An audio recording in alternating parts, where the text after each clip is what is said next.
Our sustained sacrifices in restoring peace and stability to the region and to enable the people in the area to return to their normal lives. Charging the late Chad, Buhari tasked leaders to take responsibility of their terrorists.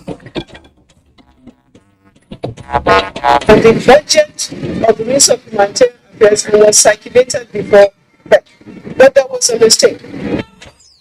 Alleged 206 billion naira budget pardon, Finance Minister settles the dust. We should be very careful. We should know the type of material that you can carry in air. 2023 polls, fake news on the rise. Media engage members in professionalism.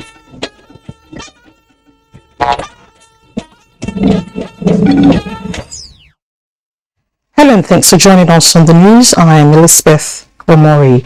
Adiola Kwame Akere joins us from the city of Lagos. You need to start clicking now. Follow this newscast live on our website nt.ng/live as well as NTA News Now on Twitter. The heads of state and government of the Lake Chad region have been tasked to take ownership of the challenges confronting their area and provide the desired leadership towards its transformation and restoration to the former glory. President Muhammadu Buhari, who through the challenge also made a strong case for troops of the multinational joint task force to be adequately motivated to take the final push to eradicate terrorism from the region. This was at the opening of the 16th ordinary session of heads of state and government of the Lake Chad Basin Commission in Abuja. State House correspondent Adamu Sambo reports. The summit provided a platform for leaders of the 6 member states of the Lake Chad Basin Commission to holistically review ongoing efforts at sustainable management of Lake Chad regarded as their shared heritage. The state of Libya in particular is returning to active participation in the activities of the Commission for the first time in 7 years. President Muhammadu Buhari, who has been steering the affairs of the organization since 2018, takes pride in the great strides collectively achieved in the restoration of the Lake Chad region to its once enviable state and hope of economic development. Our sustained sacrifices in restoring peace and stability to the region and to enable the people in the area to return to their normal lives and activities are highly commendable. The multinational joint task force has indeed become a model, breaking physical barriers and affirming the workability of the common approach to conquer challenges in the area. It must, however, be stated that despite the successes recorded by the gallant troops of the multinational joint task force and the various ongoing national operations in the region, the terrorist threat still lurks in the region. The Lake Chad region, the president said, is faced with a complex security situation that is highly dynamic, constantly changing and increasingly influenced by the impact of climate change and other variables, including external factors, which made it imperative for them to review the development and counter-terrorism strategies that are operational in the region. The fight against Boko Haram and other forms of criminality, President Buhari insists, must remain issues on the front burner of discourse in the region. Weapons being used for the war in Ukraine and Russia are equally beginning to filter through the region. There is therefore the urgent need for expedited collaborative actions by our security services to stop the circulation of all illegal weapons in the region. We all must rise and face the challenges of the region head-on in order to deliver the bright future we envisage for our region. Some of the participating heads of state and government, including that of Chad, who emerged the new chairman, delivered their national statements at the summit. We can never have sustainable or long-lasting peace in the Chad Basin countries if they are in poverty, experiencing unemployment and underdevelopment. I would like to say that we have a very important role to play to make sure that we mitigate these challenges we're facing in our region. Central Africa hereby provides its support for sustainable development of the Lake Chad region. During the event, reports of the special envoy of the summit to Chad, as well as those of the Council of Ministers and Ministers of Defense of the region, were considered and adopted, while Ambassador Mama Nuhu's mandate was renewed as the Executive Secretary of the Lake Chad Basin Commission. High-level talks were also held separately between President Muhammadu Buhari and the Chairman, Presidential Council of Libya, Muhammad Al-Manfi, as well as his Chadian counterpart, Muhammad Idris Deby Itno. Details of their discussions held behind closed doors were not disclosed. From the State House, Adamu Sambu, NTA News. Away from territories and governance, the Economic and Financial Crimes Commission, EFCC, has been encouraged to build young Nigerians in primary, secondary and tertiary institutions for the fight against corruption. Vice President Yemi Osinbajo gave the advice at the launch of the EFCC Integrity Club in Abuja. State House correspondent Jide Onifade reports.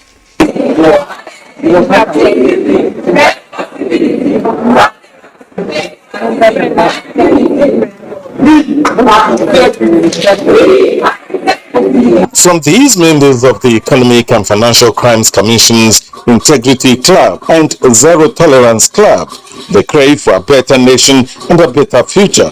To achieve this depends largely on a corruption-free society, and have therefore opted to join the anti-corruption army to kill corruption before it kills their dreams.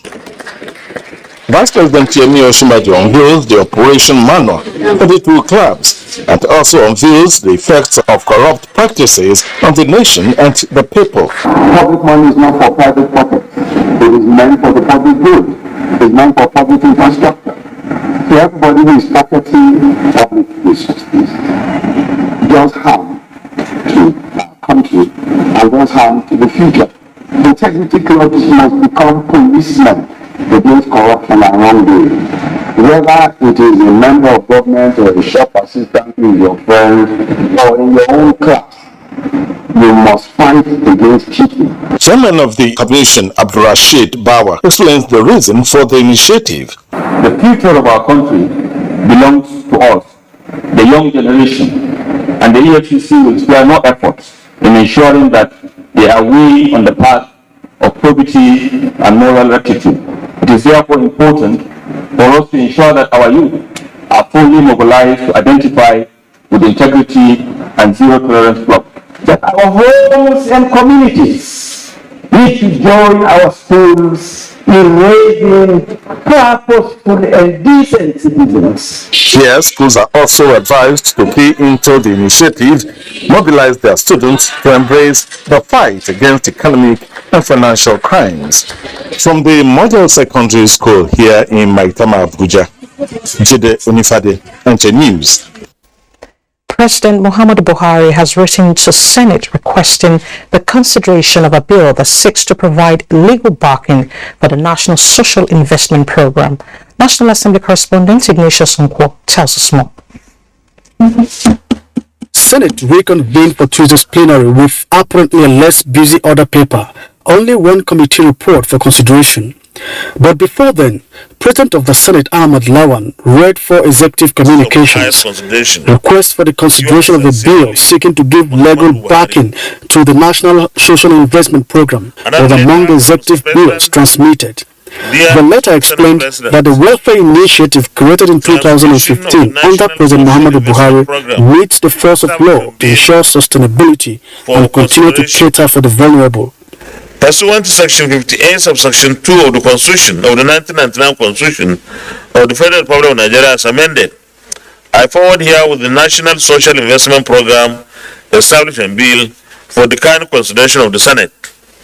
The National Social Investment Program Establishment Bill seeks to provide a legal and institutional framework for the establishment of National Social Investment Program for the assistance and empowerment of the poor and vulnerable in Nigeria. The President also sought the consideration of the National Park Declaration Order. National Library Establishment Bill and the Federal Produce Inspection Service Bill. The National Park Declaration Order 2022 seeks to establish 10 new national parks. Senate has confirmed the nomination of Dr. Suleiman Aga Afibo for appointment as Commissioner representing the Southeast Zone at the National Hajj Commission of Nigeria. From the National Assembly, Ignatius Nkwo, NTA News. Meanwhile, the House of Representatives has approved 607.9 billion naira as Federal Capital Territory statutory budget for 2022. National Assembly correspondent Lami Ali reports that the budget is for the administration of the FCT area councils and ancillary matters. Of 607,952,023,580 naira only. The implementation of the 2022 budget of the FCT as approved by House members shall run concurrently with that of the 2023 budget but will terminate on 30th June 2023. As recommended by the FCT committee, the House directs that the FCT minister and the Director of Treasury shall furnish the National Assembly on a quarterly basis the status of the records of accounts. The House also approved the establishment of a trust fund for training and provision of security equipment to the Nigerian Navy. The security of the maritime environment is vested in the hand of the Nigerian Navy, the entire sea. That is why the trust fund is seek to establish and provide for the acquisition of equipment for the Nigerian Navy. Other approvals by the House during plenary include the amended Federal University of Petroleum Resources Act, among other bills from the Committee on Tertiary Education and Services, while the bill enacting the National Secondary Education Commission from Committee on Basic Education was also considered and approved. The recommendation that are before honorable members are products of general interactions and benefited immensely from professionals in this sector. 8 bills passed first reading, among them bill to enact National Information Technology Development Agency. From the National Assembly, Lami Ali, NTA News. And the Minister of Finance, Budget and National Planning, Zainab Ahmed, has cleared the commotion generated by the 206 billion naira for social safety nets in the budget of the Ministry of Humanitarian Affairs, Disaster Management and Social Development. This was when she appeared before the House Committee on Appropriations. National Assembly correspondent Dayo Ogunshola reports. The full presence of members of the House Committee on Appropriations speaks volume of the importance attached to this investigation. The cause of the matter is the 206 billion naira intended for the Ministry of Humanitarian Affairs and Disaster Management as contained in the 2023 Appropriation Bill. This same amount was listed in the budget of the Ministry of Humanitarian Affairs and was circulated before PEC. But there was a mistake. Providing for this provision, the budget office had mistakenly selected a wrong code which described the amount as security equipment. So our feeling is that our colleague in the Ministry of Humanitarian Affairs could have simply asked, what is this security equipment of 206 billion that is in our budget? We have shown her the document. The committee expressed dissatisfaction over the Minister of Humanitarian Affairs' absence. Those who gave us the money also want to know how we spent it. So the moment you start raising controversies around it, when it is not necessary, you are making life more difficult for our national economy. Whenever issues like this arise, let's have that synergy so that we'll be on the same page with explanation that will help us keep the cohesion. So, Permanent Secretary, please tell your minister, it's not about even the appropriation committee inviting her. She has issues with her committees in the House. Most times they invited her, she doesn't come to appear before the committee. The issue in question had come up during a budget defense by the Minister of Humanitarian Affairs and Disaster Management before Senate Committee on Special Duties. From the National Assembly, Dayo Ogunshola, NTA News. You're watching the network news on NTA. Let's take a break now, and when we return, some political reports and more. To stay with us. The Grand Patron of the Tinubu Shetima Women's Presidential Campaign Council, Mrs. Aisha Buhari, invites all APC female ministers, heads of agencies and parastatals, women's zonal coordinators, wives of governors, grassroots mobilizers, all APC women in Nigeria to the Northwest flag-off of the Tinubu Shetima Women's Presidential Campaign. Venue, People's Square, Katsina Town, Katsina. Date, 30th November 2022. Time, 10 a.m. Come one, come all. We are committed to the unity of our great country, Nigeria. Let us support our armed forces. Let us stand together with them. Let us stand for them. Our symbol of unity, the gallant men and women of the armed forces on land, air, and sea, who have continuously put their life on the line, protecting our lives, humanity, and nation. Let us join them and stick together as one, irrespective of our misunderstanding, be it political, cultural, or ideological. Our uniqueness is our oneness, our strength is our diversity. Let us stand by, stand with, and support our armed forces to keep this nation together. Nigeria is my own. Nigeria is your own. Nigeria is our own.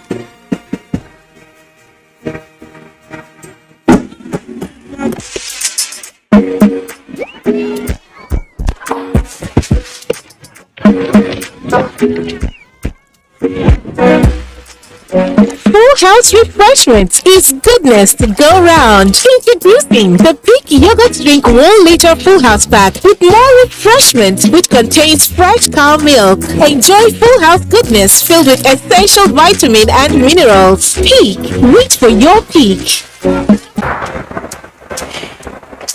My people, I na Emeka, Meku's Kamat. Let me get all this people. I don't learn my lesson. Somebody come buy motor for my hand, carry big money, come give me. Now when the day bust, then my eye open. I don't know to that 419 you be. But when EFCC bam, then they come bab me too. Now he make me they warn you. All of them when they do business like me, when they carry big money, when I go sometimes I go carry transfer, carry bring back. Look when I shine in my eye because the special control unit against money laundering, when they call SCRUMO, when that one say if the money pass 5 million naira for individual, no collect them. If it pass 10 million naira for company, no collect them. Can I go where? Bank. If you don't do them like that, 250,000 naira for every day where this offense happen. Or they go suspend your license, or they go cuckoo, shut them down, pata for your hand. No talk say, I know one you. This message is from the Economic and Financial Crimes Commission, EFCC. Does your toothpaste give you complete fresh protection? New Close Up Toothpaste Complete Fresh Protection takes care of your 5 important oral care needs. It gives you strong teeth, prevents tooth holes, cleans deeply, fights bacteria, and gives you fresh breath. Complete fresh protection from Close Up. A peak protein breakfast gets you into a great day. How do I know? Because my daddy goes through his work feeling good and always with a smile. Mommy is always filled with confidence. My sister is always in tune. And for me, learning new things becomes absolutely fun. Because all day and every day, the peak goes on. Start your day with a peak protein breakfast. Peak. Reach for your peak.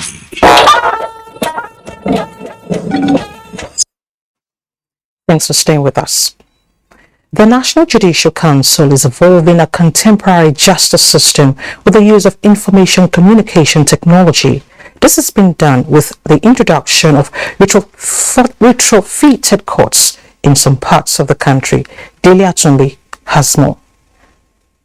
This is one of the 9 retrofitted courts put in place by the National Judicial Council in some parts of the country. In this court, filing of all court processes, Hearing with the appearance of counsel and delivery of judgment can be done virtually. The retrofitted courts, with the aid of information communication technology, save time and enhance quick dispensation of justice. The retrofitted courtroom at the Supreme Court, at the instance of the National Judicial Council, is set for use. This type of courtroom has equally been replicated at the Court of Appeal in Abuja. The pilot retrofitted courts have been introduced into the administration of criminal and civil cases at the Federal High Court and High Court of the FCT. The document management, there will be no case of lost files anymore.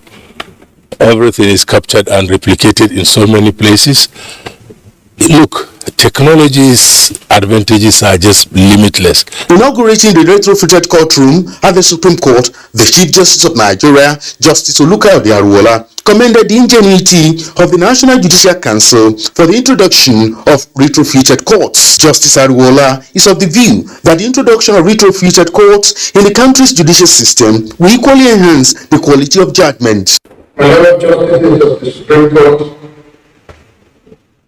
this is your course, and it shall henceforth be put to use. We drive to automate our court process and court proceedings. The retrofitted courtroom has also eliminated the laborious long handwriting of court proceedings by the judicial officers.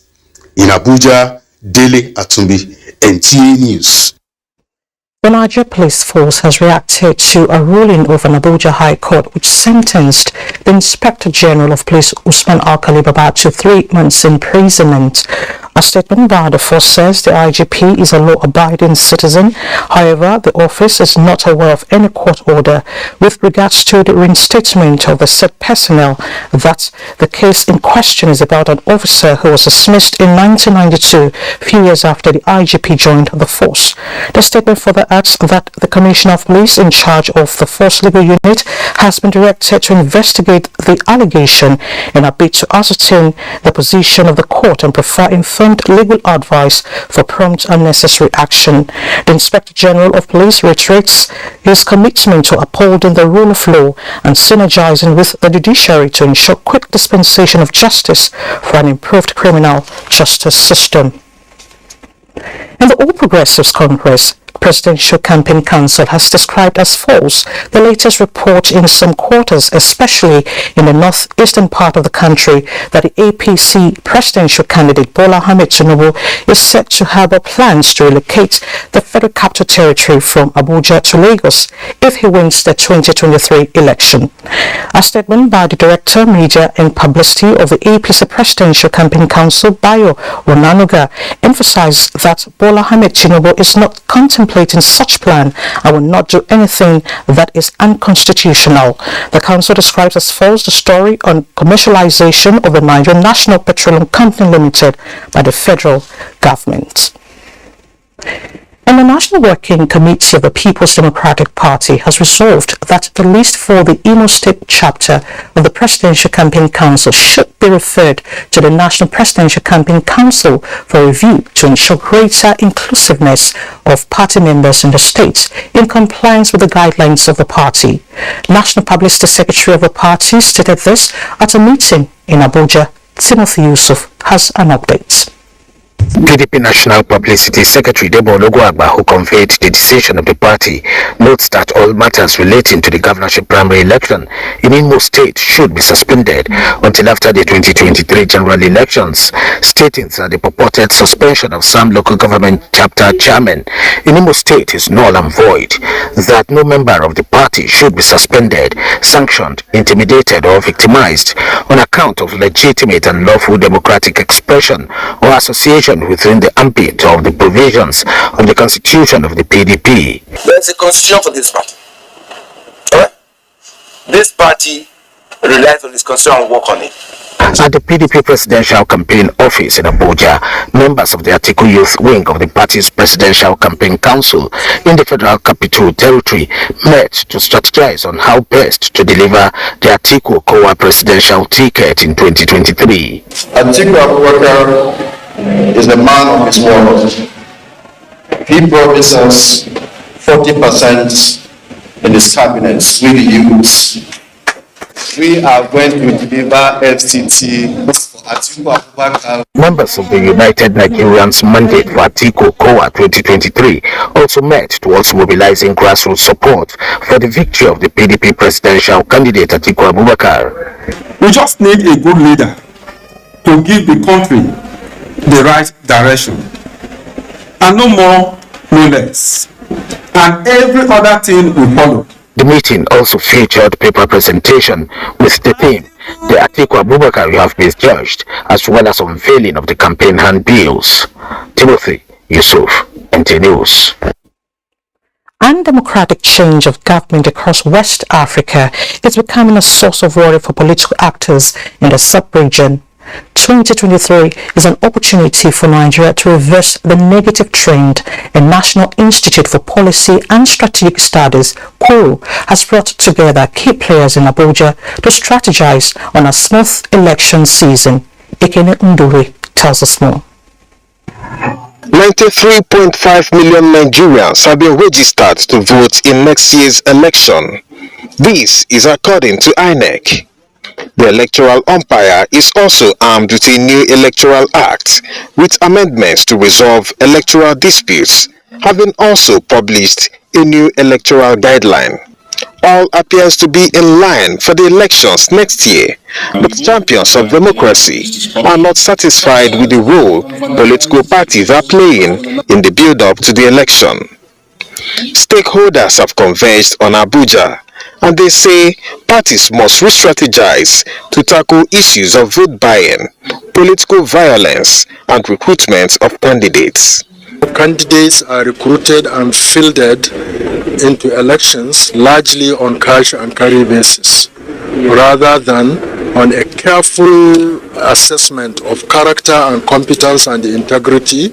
Democracy functions well if political parties operate well, if political parties are democratic. Seemingly, the parties have been put on the spot, but National Chairman, Inter-Party Advisory Council says the buck does not stop at their table. You have the issue of corruption, you have the issue of incumbency, you have the issue of some sentiments that have been brought to the fore. We have been campaigning that there should be an independent agency that would look at the criminalities conducted during elections. For 2 days, engagements will be on in this hall to rejig collaboration towards a free and fair election. Ekene Ndulwe, NTA News.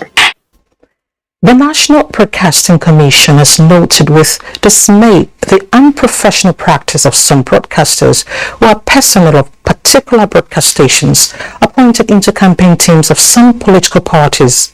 Director General of the NBC, Bello Ilela, at a conference for zonal directors and general managers of NTA, says this negates the ethical provisions and social responsibility for neutrality, balance and fairness expected of broadcasters.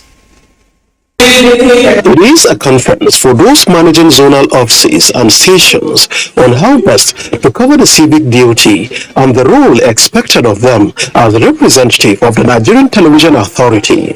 As the head of the regulatory body of the broadcast industry in the country, the Director General of the NBC acknowledges their responsibility in ensuring that broadcast content promotes social, political, and economic well-being of the Nigerian people. We should be very careful.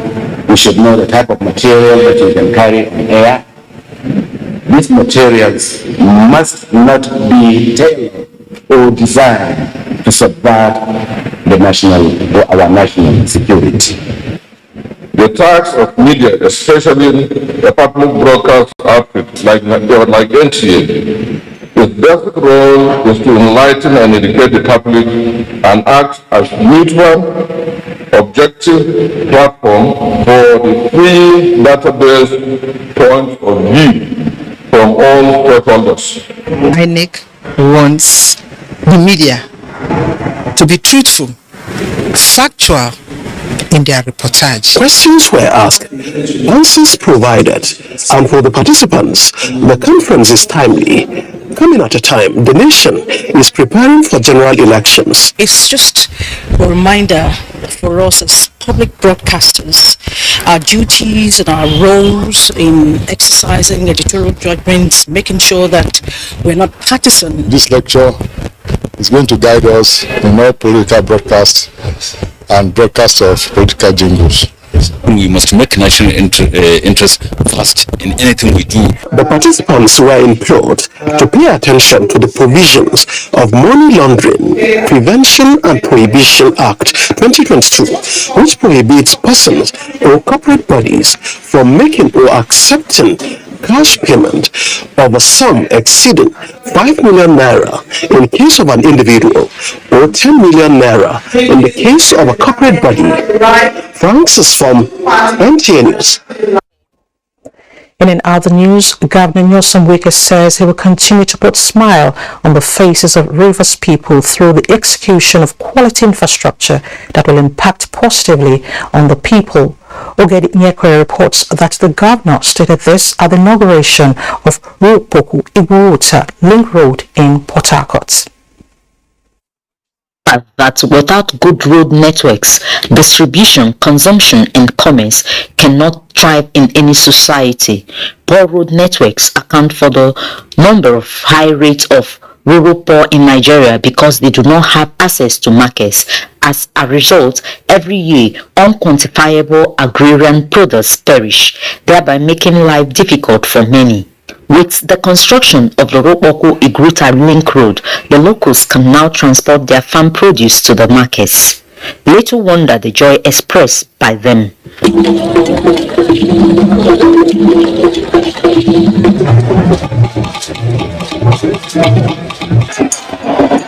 Governor Wike is pleased that the projects executed by his administration has continued to impact positively on the people. He commended the locals for the support given to the contractor to ensure the job is completed in record time. All of our governance is happiness of the people. Yes. When the people are happy, we are happy.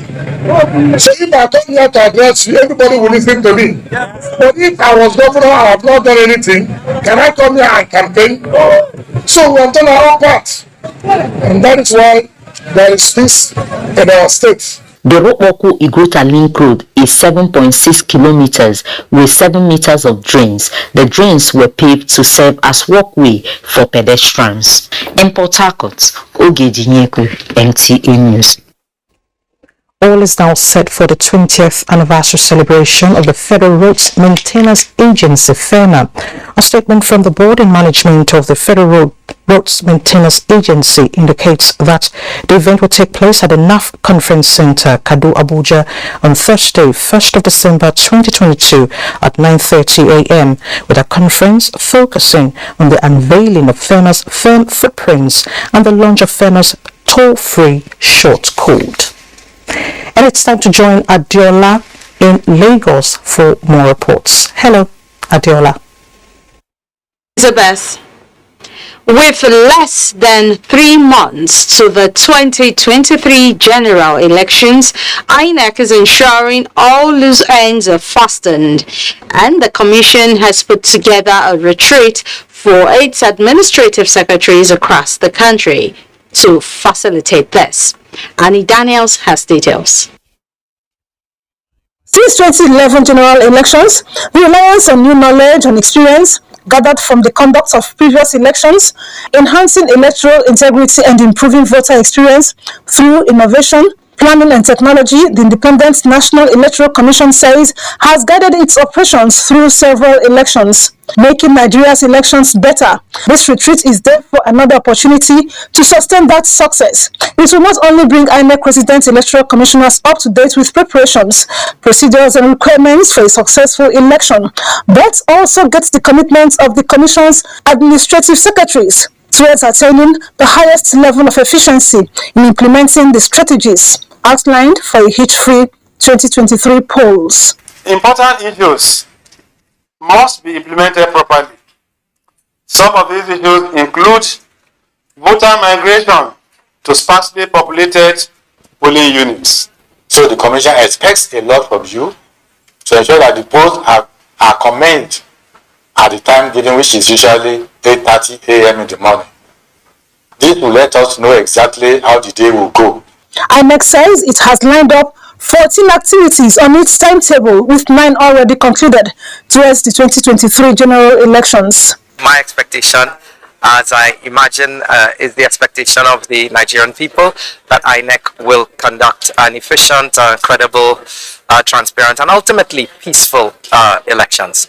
Matching words with action, issues that can impact the successful conduct of the 2023 general election will be addressed at this retreat with credible outcome. In Lagos, Annie Daniels, NTA News. Moving now to telecom. Globacom, Nigeria's leading telecommunications service provider, is transforming the lives of its subscribers through the company's ongoing nationwide Festival of Joy promo. Diana Ajala reports that a footwear dealer, Vivian Chukwuleke, has emerged winner of a brand new car, with several other subscribers smiling home with beautiful gifts. You won a car prize. Indeed, Glow Festival of Joy promo is truly a life-changing initiative. For Vivian Chukwuleke, the star prize winner, her joy knew no bounds, as this car won through the Glow Festival of Joy promo 2022 has changed her status to a proud car owner. When I was called, I was like, I hope these people have not come up with another scam again. So, but when I came down here, it was real. I would say a very big thank you to Globacom. Earlier on, a raffle draw was held, where these lucky subscribers emerged winners. I won the generator. I say thank you to the Globacom. A big kudos to them for giving back to society. Management of Globacom says more mouth-watering prizes are still waiting to be grabbed. We are going to be giving out 20 houses. We are going to be giving out 24 cars, 200 sewing machines, 100 generators. We want to delight you during this Unity period so that our subscriber can know that we also appreciate what they've been doing. We rest assured that whoever has won anything will get your prize. We just continue to encourage them to do more for the community. The Glow Festival is one of the promo to affirm the company's readiness to make life more meaningful to subscribers. For participation in the ongoing promo, subscribers are expected to dial the dedicated short code *611# and recharge at least 500 naira weekly and 2,500 naira to 10,000 naira monthly to stand a chance of winning rechargeable fans, generators, a car and other prizes. While 20,000 naira data subscription during the promo period stands a chance to win a 3-bedroom apartment. In Lagos, Diana Ajale, NTA News. And those are the reports from Lagos. The news will continue after this time out. Do remember that you can join us by watching on NTA.ng/live. We'll be right back. It's joy to the world. Oh yeah, it's that time of year again. FRCN, NTA, and Voice of Nigeria Service of 9 Lessons and Carols ushers us into the joyous mood of Christmas. With beautiful renditions from different choirs that will lift our spirits. Theme, Fear Not. Venue, National Christian Center, Abuja. Date, 4th December 2022. Time, 3 p.m. Message giver, His Eminence, Most Reverend Daniel Oko, President, Christian Association of Nigeria, CAN. Special guest of honor, His Excellency, Professor Yemi Oshibajo, GCON, Vice President, Federal Republic of Nigeria. Hosts, Directors General, FRCN, NTA, and Voice of Nigeria. Chief host, Alhaji Lai Muhammad, Minister of Information and Culture. FRCN, NTA, and Voice of Nigeria Service of 9 Lessons and Carols, supported by Christian Association of Nigeria. Come worship with us as we celebrate Christ, the newborn King. Be there.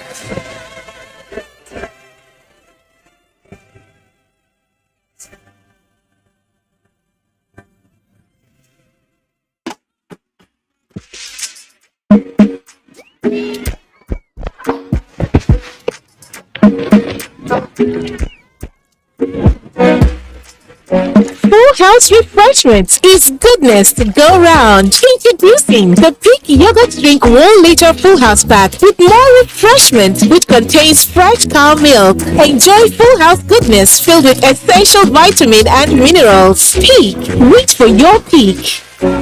Looking fresh for your date? Get even fresher with Close Up. New Close Up Triple Fresh formula. It cleans deeply, fights 99% of bacteria, and cools intensely, keeping you protected and fresh. Let's take a picture. Still fresh, still protected. Feeling cool and protected. All day confidence to get close. New Close Up Triple Fresh formula. In a third final in 20 years.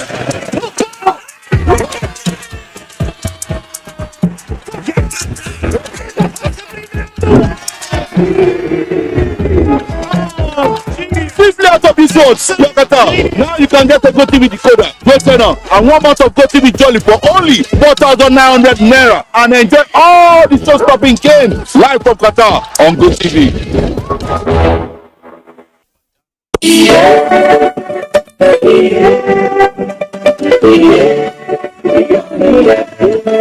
This is the moment we've been waiting. It's time to rise up, do it again. Africa, do your dance now. God, do your winning dance now. So we never lose it again.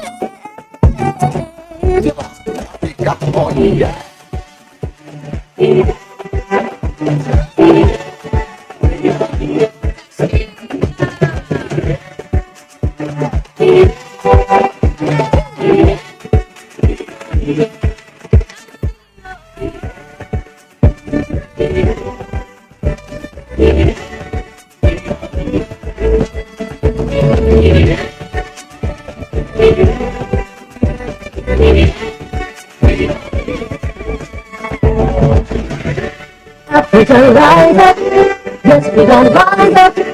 Africa rise up, Africa rise up, yes we gonna rise up. Africa rise up.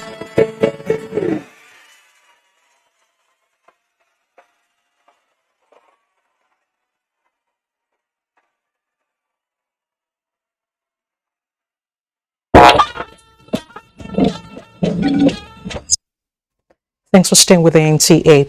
The federal government has approved the commencement of 14 working days paternity leave for federal civil servants. In a statement by the head of the Civil Service of the Federation, Folashade Yemieson, this is in line with the provisions of the Public Service Rules 2021 edition, and the computation of all leave shall be based on working days. She said the request for such leave shall be accompanied by the expected date of delivery report of the officer's wife or evidence of approval of the adoption of the child by relevant government agencies. The leave must not be more than once in 2 years for maximum of 4 children. The effective date is 25th of November 2022. Well, that is quite cheering. Now to business. The Nigerian Deposits Insurance Corporation, NDIC, says it has so far paid 113.2 billion naira to depositors of failed banks as of June 2022. Managing Director of the NDIC, Bello Hassan, announced this at the opening of the annual workshop for Finance Correspondents Association of Nigeria, FICAN, and business editors in Port Harcourt. In the banking sector have continued to put regulators on their feet to meet evolving challenges. For the Nigeria Deposits Insurance Corporation, NDIC, the media remains a critical partner in progress, hence the annual capacity workshop. The theme for this year is boosting depositors' confidence amidst emerging issues and challenges in the banking industry. Managing Director of the NDIC, Bello Hassan, says the corporation remains committed to securing depositors' funds and has covered 467 insured financial institutions in liquidation, comprising 49 deposit money banks, 357 microfinance banks, and 51 primary mortgage banks, with depositors receiving more than 113 billion naira by the middle of the year. More than 100 billion what we have paid, and we are continuing this activity to make recoveries from the loans that were granted by those banks in liquidation, before liquidation, so that we can pay dividend. With advancements in technology, the NDIC says it is committed to faster and orderly resolution of liquidated banks, consumer protection, as well as deposits guarantee. You know, banking is all about confidence, so there is a need to carry the message to depositors that there is deposit insurance system in place, so that in the event of any of the licensed deposit taking institutions being unable to pay its obligations or its license is revoked, then NDIC is ready to step in and pay up to the maximum insured amount. Of the 49 deposit money banks in liquidation, the NDIC in September 2022 declared 100% liquidation dividend in 20 of those institutions. In Port Harcourt, Senam Bamigweye, NTA News. And for more business reports, let's join our busy man, Benny Adams. Thank you, Elizabeth, and welcome to Business. Start by telling you that with the repatriation of $4.99 billion in 10 months by Nigeria's non-oil exporters, Minister of Industry, Trade and Investment, Adeni Adebayo, is of the view that more foreign exchange can be earned through adherence to international best practices that will guarantee acceptance of Nigerian products by the international market. To this end, we have commenced the implementation of the Nigerian National Quality Policy, which is aimed at putting in place the necessary regulatory framework, institution, and physical infrastructure to ensure that Nigeria's products meet global standards. A particular look at the markets. Nigeria's equities market continued trading in bears as the market dipped by 0.24%. At the end of today's trading session, a total of 120.9 million shares in 3,022 deals, corresponding to a market value of 1.647 billion naira, were traded. Compared with previous trading day, today's data shows 57% decline in volume, 5% improvement in turnover, but 20% decline in deals. The current market capitalization is 25.8 trillion naira. Transcorp Nigeria recorded the highest volume of 34.6 million traded shares, followed by Access Holdings 11.2 million, Zenith Bank 9.33 million, and FBN Holdings 8.73 million. That is Business News. Network News continues with Elizabeth. Elizabeth, glad to tell you I will soon proceed on my paternity leave. Interesting. Thank you, Benny. Let's not talk entertainment. The Nigerian Television Authority will not fail in championing and modeling good initiatives for the benefit of society, as contained in its mission statement.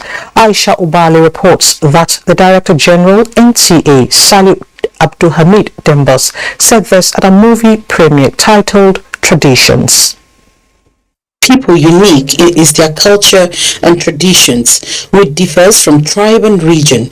But somehow, some of these cultural practices have maimed and ripped people of their dignity, especially women. As many believe, Nigeria is a story of different tribes and cultures, but with peculiarity and similar cultural practices. We have rich African cultural stories that have not been explored or exploited, so we want to tell the story beautifully as best as we can. NTA has always been in the forefront of partnering, with on projects like this. In fact, NTA, without missing word, is the forerunner of the Nollywood industry in Nigeria today. There's virtually no culture or ethnic group in Nigeria from historical times that didn't have one form of link or connection to the Igala kingdom. So the Igala people come with a rich culture and tradition, and also with very, very huge population. One of the major disturbing one showcased in the movie while an ace actress and TV personality of the Igala extraction, Memuna Yahya Abaji, tried to buttress in the movie traditions the harmful cultural practice to widows. It was an evening to allow people to relax and watch the movie and critique and make contributions, which had different casts from different regions adding flair to the movie. In Abuja, Aisha Uba Ali, NTA News. Time to take another break, and when we return, sports will be up. To stay with us. A peak protein breakfast gets you to a great day. How do I know? Because my daddy goes through his work feeling good and always with a smile. Mommy is always filled with confidence. My sister is always in tune. And for me, learning new things becomes absolutely fun. Because all day and every day, the peak goes on. Start your day with a peak protein breakfast. Peak. Reach for your peak. Men do not like overconfident women. Don't touch me without my permission. I'm a playful guy and I do get carried away sometimes. You are selfish, manipulative, and you are a nasty. What the hell have I done for you? What have you done for me? She called me Barry. You know my mom doesn't know any better, right? You say that now, but then when you see your mother, you start to act like you're a dead man dog. You are supposed to be more careful. I've been. Clearly not enough.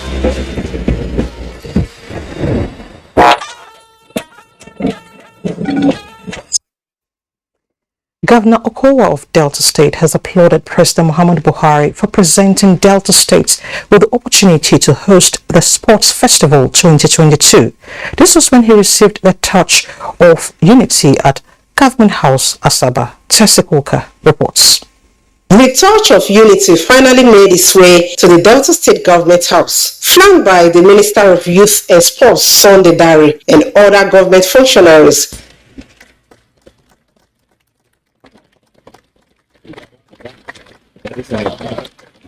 Yes, His Excellency has received the torch of unity. The governor then handed over the torch to the chairman, local organizing committee, Tony Bob Okowa, before proceeding to speak on the torch, which for him signifies the unity of the country. We truly want to use this moment to appreciate Mr. President and members of his cabinet, particularly the Minister of Youth and Sports, Mr. Sunday Dari, for making it possible for Delta State to host the National Sports Festival. Thereafter, it was the hoisting of the flag at the Stephen Keshi Stadium. The Minister for Youth and Sports, Sunday Dari, took the lead, supported by the State Deputy Governor, Kinslow Tuaro, the Chairman House Committee on Sports, Jimore Ujubele, and other sports executives. Delta State has done excellently well. It is visible to the eyes. It is palpable. In spite of challenges, in spite of disappointments against the naysayers, we saw Delta State pull together both material and human resources. I saw Delta State through Sports Commission leverage on our sporting experts across the country to come join hands with them to make this possible. The festival is expected to come to an end in the next 10 days. In Asaba, Tesi, Koka, NTA News. For more sporting reports, let's join Olumide Ibuntola. From Asaba, Godfrey Uzekwe reports that more contingents have arrived for the National Sports Festival, scheduled to commence on Wednesday. Delta State Governor Ifeanyi Okowa, who inspected facilities at the Stephen Keshi Stadium, expressed satisfaction and promised an historic festival. You can see that everything is ready. They are just doing cleaning. The game starts at 6 p.m. tomorrow. And obviously everything is fully set. Meanwhile, Team Lagos will compete in 35 events with 423 athletes, 174 coaches and officials.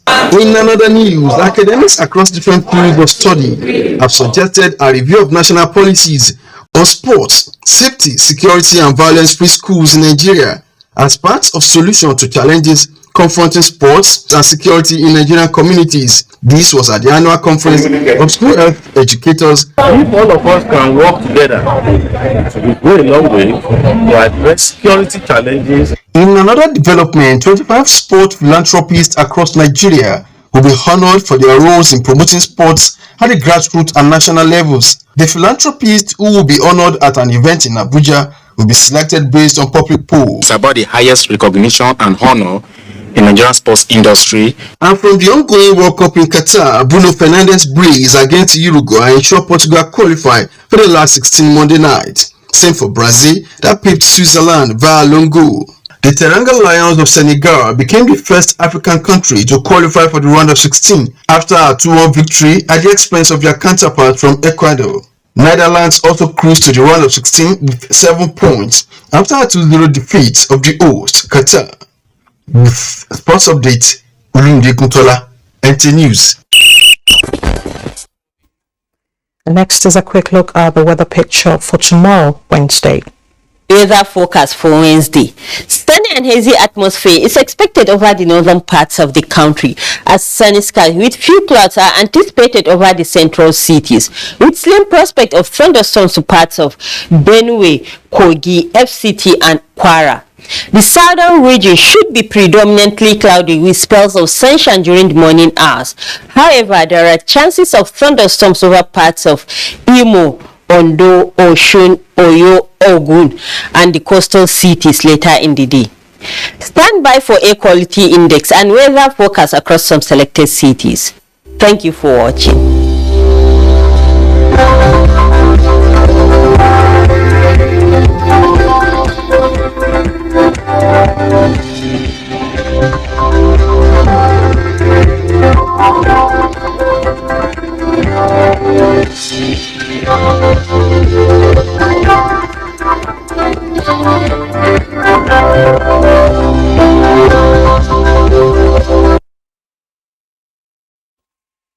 And that's the news. Thank you so much for your time. Do remember to always take action against rape and rapists. Remember to always be your brother's keeper.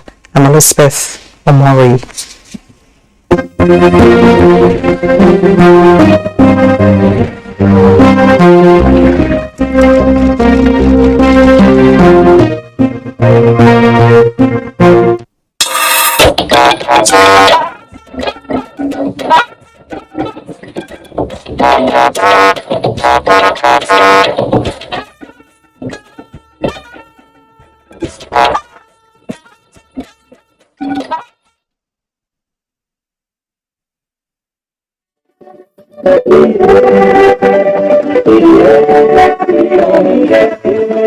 This is the moment we've been waiting. It's time to rise up, do it again. Africa, do your dance now. God, do your winning dance now. So we never lose it again.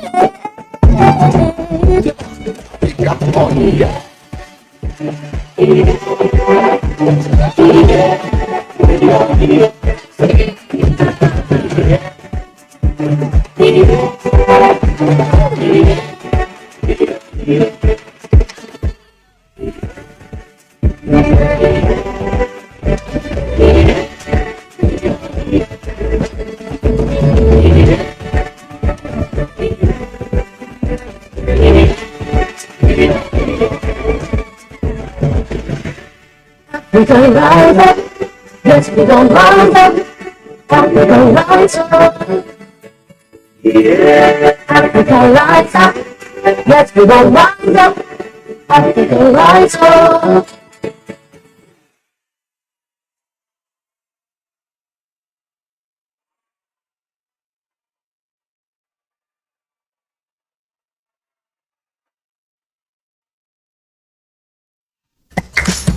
Hours a day, 7 days a week.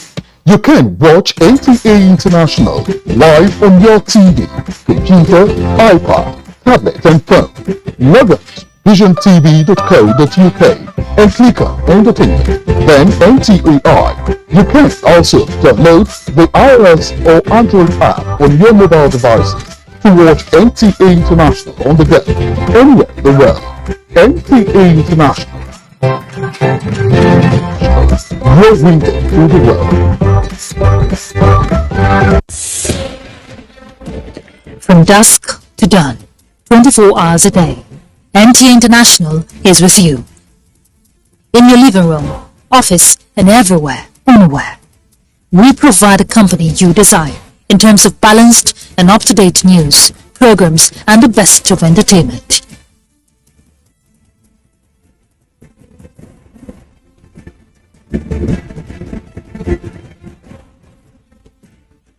Tune in to DSTV channel 251, Go TV channel 91, Freeview channel 264, or live streaming via www.visiontv.co.uk. And to watch NTA International in the USA, Canada, and Mexico, use the following satellite parameters. You can also see us on Facebook and YouTube for quality content on the go. NTA International, Africa's window to the world.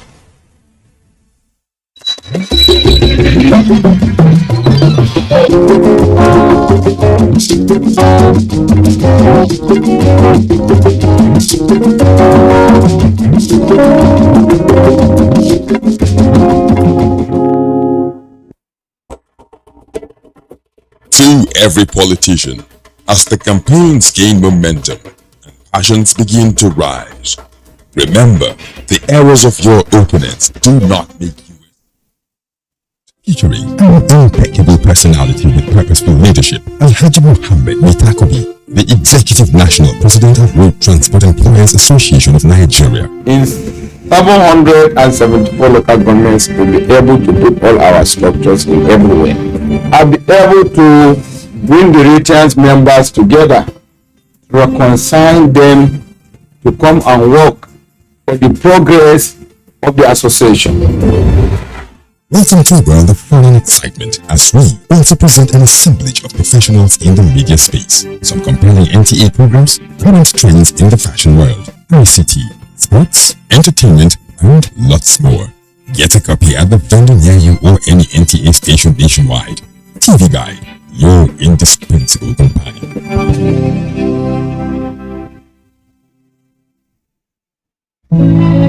Football is more than a game to us. It's the blood that runs through our veins. From the moment we're conceived, that's when we start kicking. And once our feet hit the ground, the ball is out.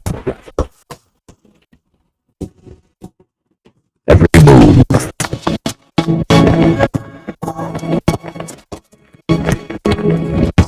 change, every whistle, every dream,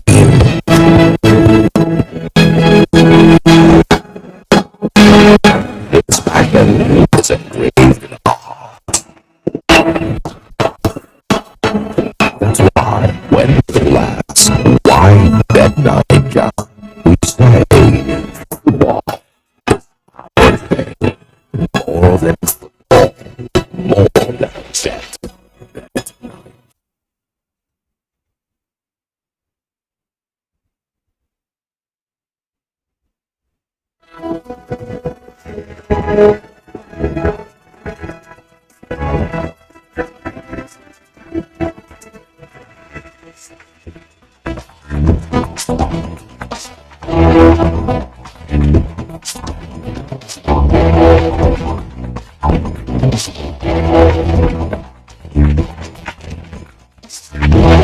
It is always a pleasure to have you join us on Dateline 360. I am Omotola Omojola. The 2022 rainy season has come and gone, and that season can best be described as sweet and sour for farming communities. While it is convenient for us to move on and pray for better days in our national life, the impact of such is that it could affect food sufficiency in the country, hence the need to reflect. So in this edition of the program, we target dry season farming. How proactive are government and farmers alike in this wise? Musa Babaliu starts with an assertion from farmers that dry season farming will be the game changer to close gaps created by losses incurred during the wet season. These are representatives of women smallholder farmers in Nigeria. They are here in Abuja to brief agriculture journalists on the impact of the 2022 flood on farming activities. I've lost everything. Mary Afam speaks on behalf of the group. The implication of this massive flooding is that the prices of food will get higher owing to its unavailability. This will deal a great blow on the over 90 million Nigerians currently living below the poverty line and over 21 million Nigerians currently experiencing acute hunger. At the moment, smallholder women farmers have lost everything. There are no seeds to plant during the next farming season, while some farmers are gradually returning to their homes as the water recedes to pick whatever is left of the destruction. Others cannot go back home or to their farms. Just few ago, their male counterparts hosted journalists on a similar mission. They emphasized their readiness to commence dry season farming as the flood water recedes in their communities. Despite the gains, we are currently being undertaken with a myriad of challenges for which we seek urgent government intervention. These challenges range from insecurity, such as Boko Haram, banditry, and kidnapping, then lack of consistent access to affordable finance, unavailability of quality inputs, skyrocketing prices of input, high post-harvest losses, fragmented and unstructured market, and dangers associated with negative climate change. Investigation reveals that the Central Bank of Nigeria did not provide funds for the 2022 wet season farming under the Anchor Borrowers program. However, officials handling the program explained plans for the 2022-2023 dry season farming. I just approved the first tranche to do what we call residual moisture farming. This is to use fast-growing seeds in areas where the floodwaters have receded. The moisture there is enough to have this grow, and then the dry season itself come after the residual.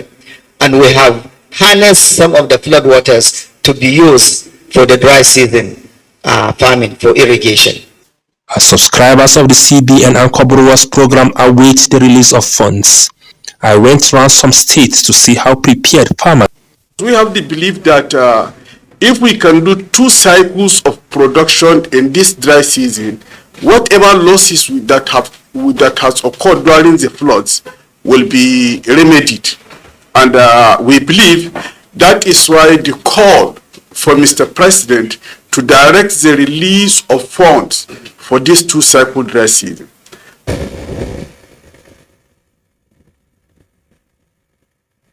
Nigerian farmers are largely producers of rice, wheat and vegetables under the irrigation system of farming. The major challenge this year to most of them is the high cost of fertilizer and that of petrol to run their water pumping machines.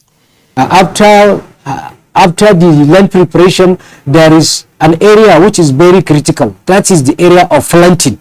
If you don't have planter, how to plant your seed accurately to get the exact required number stands in your land, you will fail. The hope of most of the farmers during the wet season has dashed by the flood this year, while the dry season farmers are hopeful that scarcity and high cost of fuel will not destroy their plans. Musa Baba Aliyu for Dateline 360.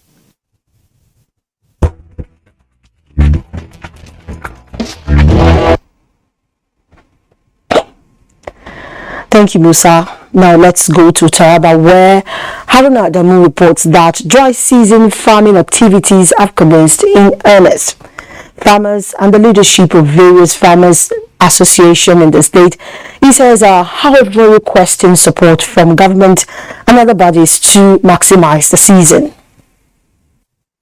Farmlands along floodplains that included maize and rice farms were destroyed by the ravaging flood that hit Taraba State in September and submerged more than 80,000 hectares of land. Stakeholders say the situation, coupled with sudden seizure of rainfalls for the wet season, poses serious threat to food security in Nigeria, as the state is one of the agrarian states that serve as food baskets of the nation. Because some of the proceeds of the rainy season farming is the material we sell to do for dry season farming, and since this one is not there, then there is going to be shortage. We need money. At least we need resources from our microfinance bank and the government and even other spirited individuals. The input will go a long way to helping the farmers to embark on the dry season farming. We are calling on both the federal and Taraba state governments to support farmers in the state to enable them to engage in dry season farming.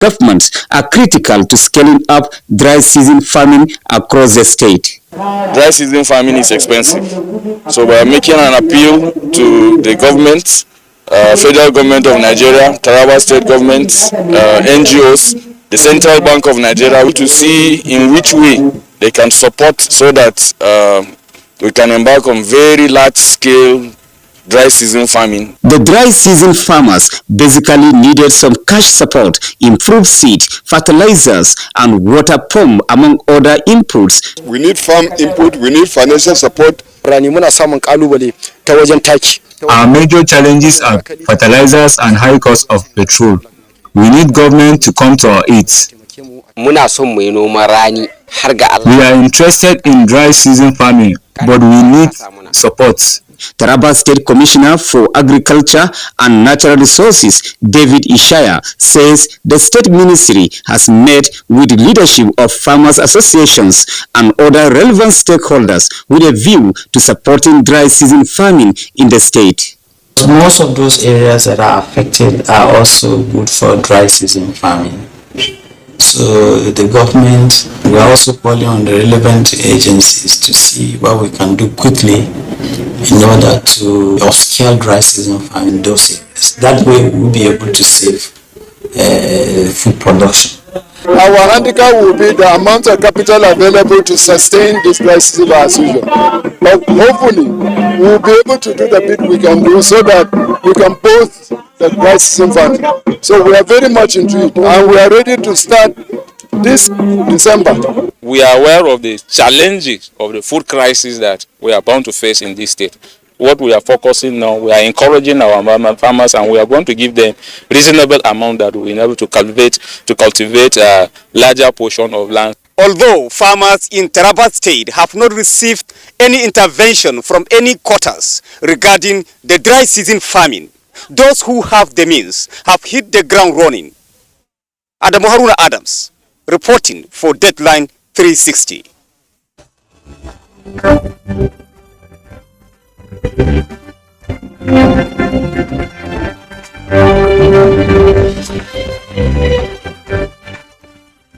That their educational deprivation is not the end of the world. Agencies and stakeholders to proactively tackle these challenges. Women in most countries of the world constitute about 50% of registered voters. Henry Williams, reporting for Deadline 360. Then Jules Caleb Gochin, Deadline 360. Deadline 360. Chidi Okrafo. For Deadline 360. In Lagos, Michael Olaleye. Reporting for Deadline 360. I am Omosola Omojola. Thanks for tuning in.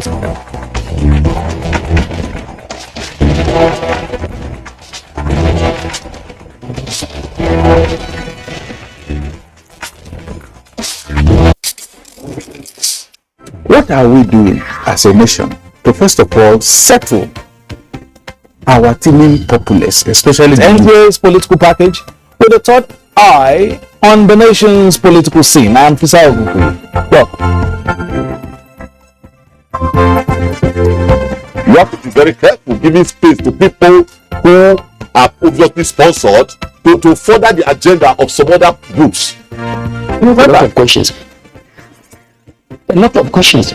In your closed door sessions, some of these issues, some of the problems bedeviling of their. In fact, between June 1st and July 17th, 19 billion has left the coffers of the NDDC. I can say my constituency, they need everything because we don't have anything.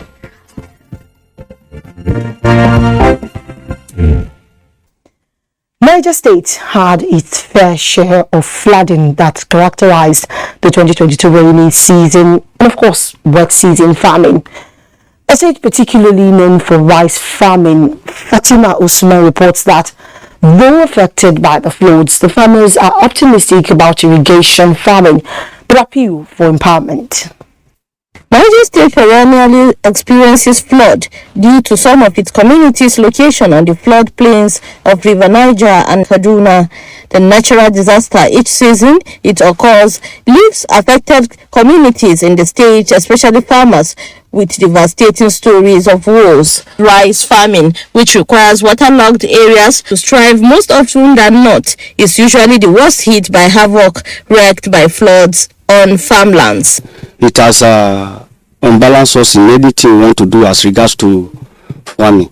I have a very vast land, almost 15 hectares that I used to farm every year, but for the past 2 cycles of farming now, because of the support, I can see have been reduced to just 3 hectares. While there is the fear that the losses incurred might cause insufficiency in the staple food, the good news, however, is that there is alternative of the dry season cultivation of rice. Irrigation is the practical way. It is under irrigated rice system that you get 4 tons per hectare as against the non-irrigated fields, because that is the practice the world over. We have so many of them. We have even around here Badegi irrigation scheme, Raba irrigation scheme, and Loguma, so many. But most of them were constructed well back to 1950s. The Messiah dry season rice cultivation, according to farmers, leaves much to be desired. Most of these irrigation schemes are in the state of disrepair. They are dilapidated.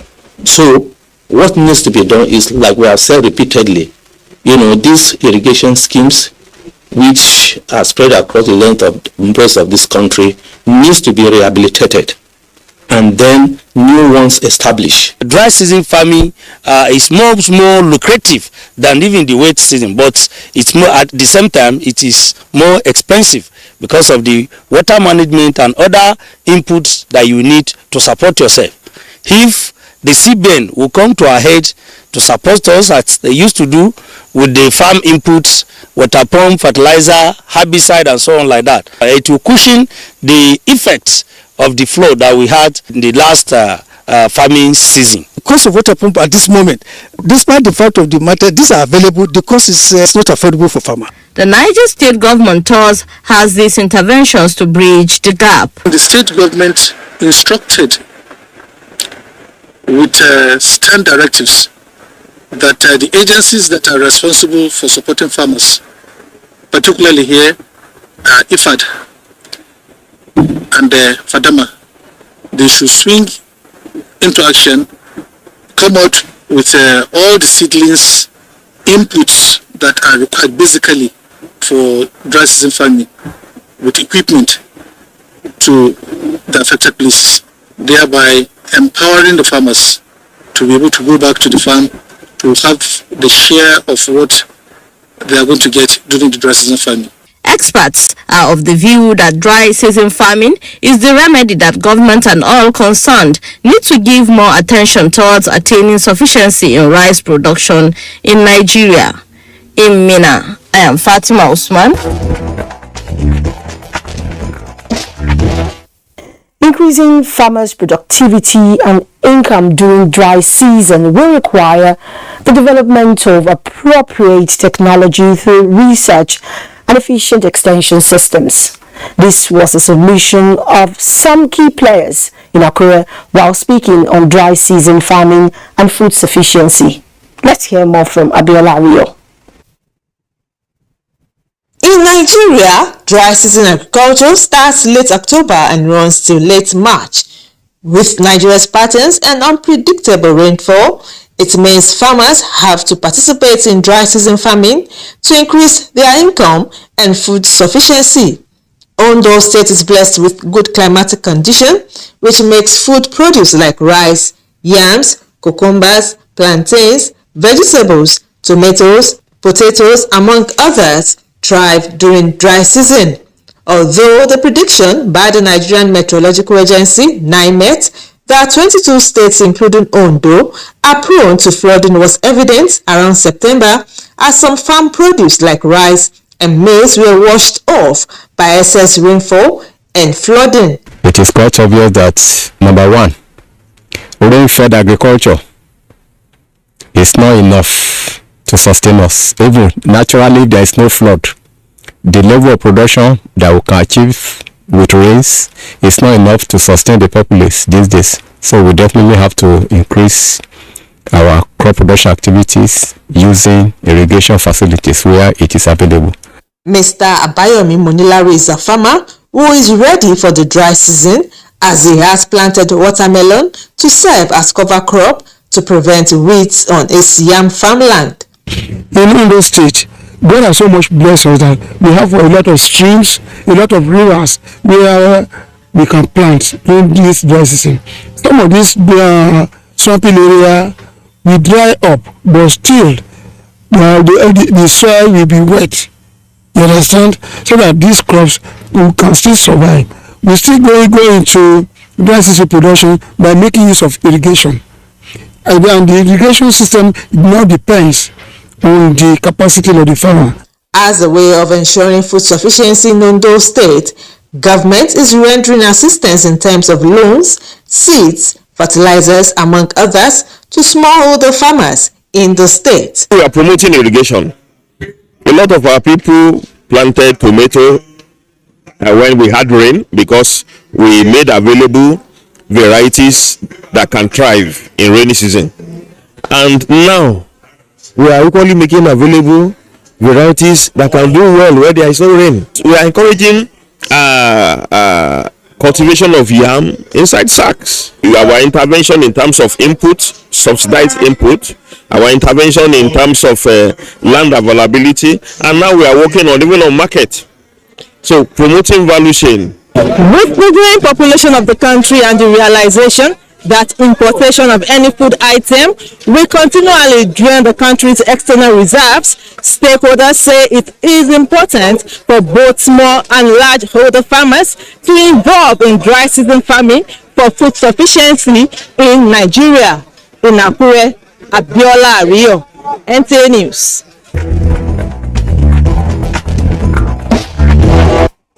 And while some states are still working on modalities for providing aids to smallholder farmers, dry season farming has commenced in Nasarawa State.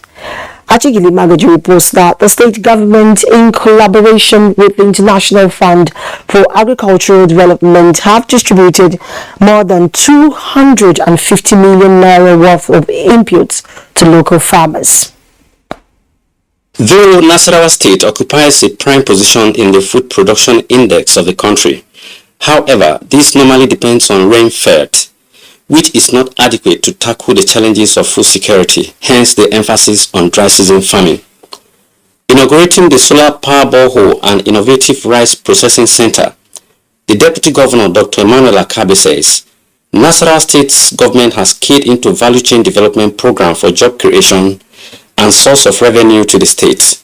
He commends the federal government and the International Fund for Agricultural Development, IFAD, for initiating the program to promote economic growth. This is in line with the commitment of this administration to continue to lure investors towards accelerated economic growth and development in our state. Commissioner for Agriculture and Water Resources, Nuhu Ibrahim Oshafu, and the State Program Coordinator of the Value Chain Development Program, Dr. Eunice Adigizi, expressed delight over the success of the program in the 5 targeted local government areas of the state. The National Coordinator of Value Chain Development Program, Dr. Fatima Aliu, says The program is designed by the federal government and the International Fund for Agricultural Development to reduce rural poverty, increase food security, and achieve accelerated security growth among smallholder women and youths. It is the expectations of many here that with this development and the priority given to the agricultural sector in the 2023 budgets, that this will go a long way in ensuring food security for everyone. For Dateline 360, Achigili Magaji, NTA News.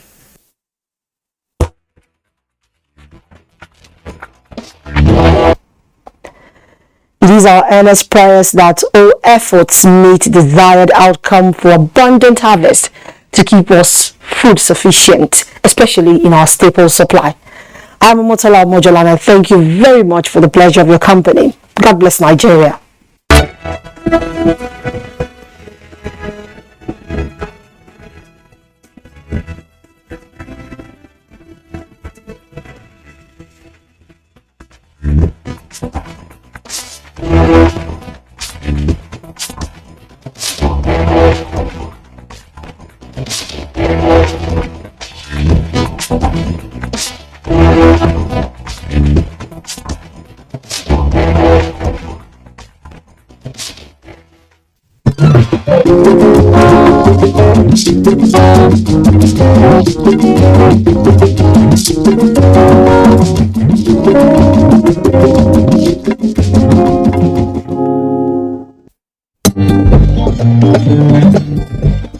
Senegal is a country in West Africa, with Dakar being its economic and political capital.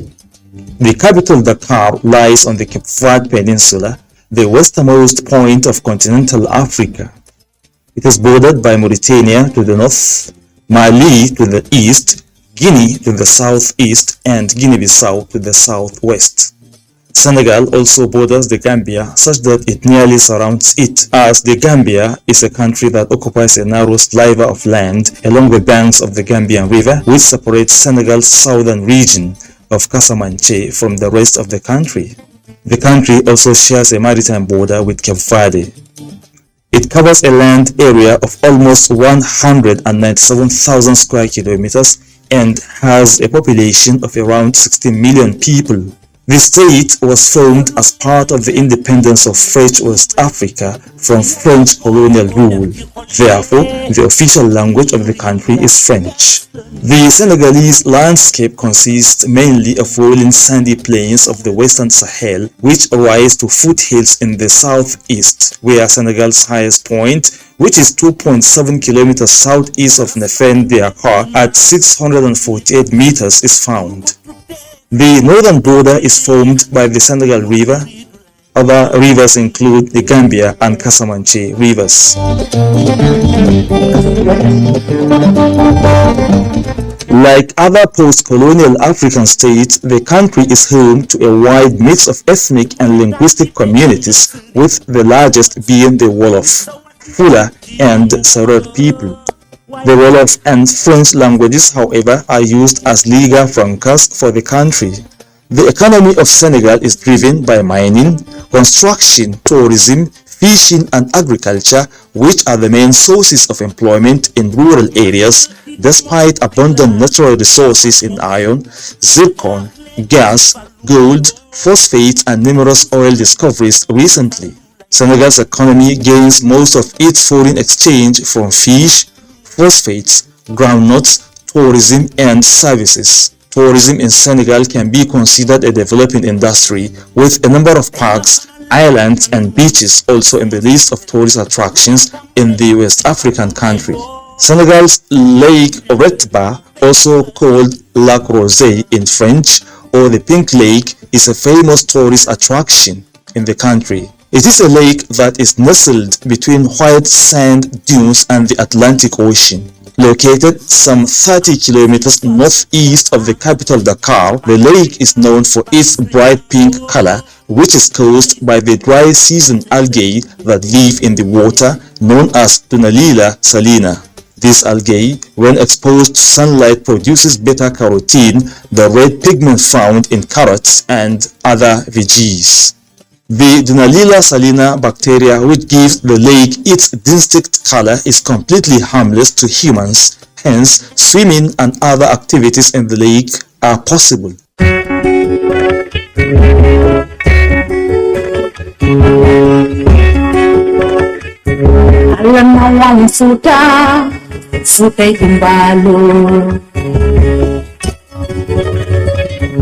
The lake is also known for its high salt content, so its high salt content allows tourists to float easily, but they are not the only ones to take interest in the site. An estimated 3,000 salt miners collect the precious commodity which is exported all over the region. This they do for between 6 to 7 hours daily. Therefore, the Pink Lake with its salt content is also a huge source of livelihood. Although the algae that give the Pink Lake its pink color is harmless to humans, the locals still rub shea butter creams in order to guarantee additional protection traditionally.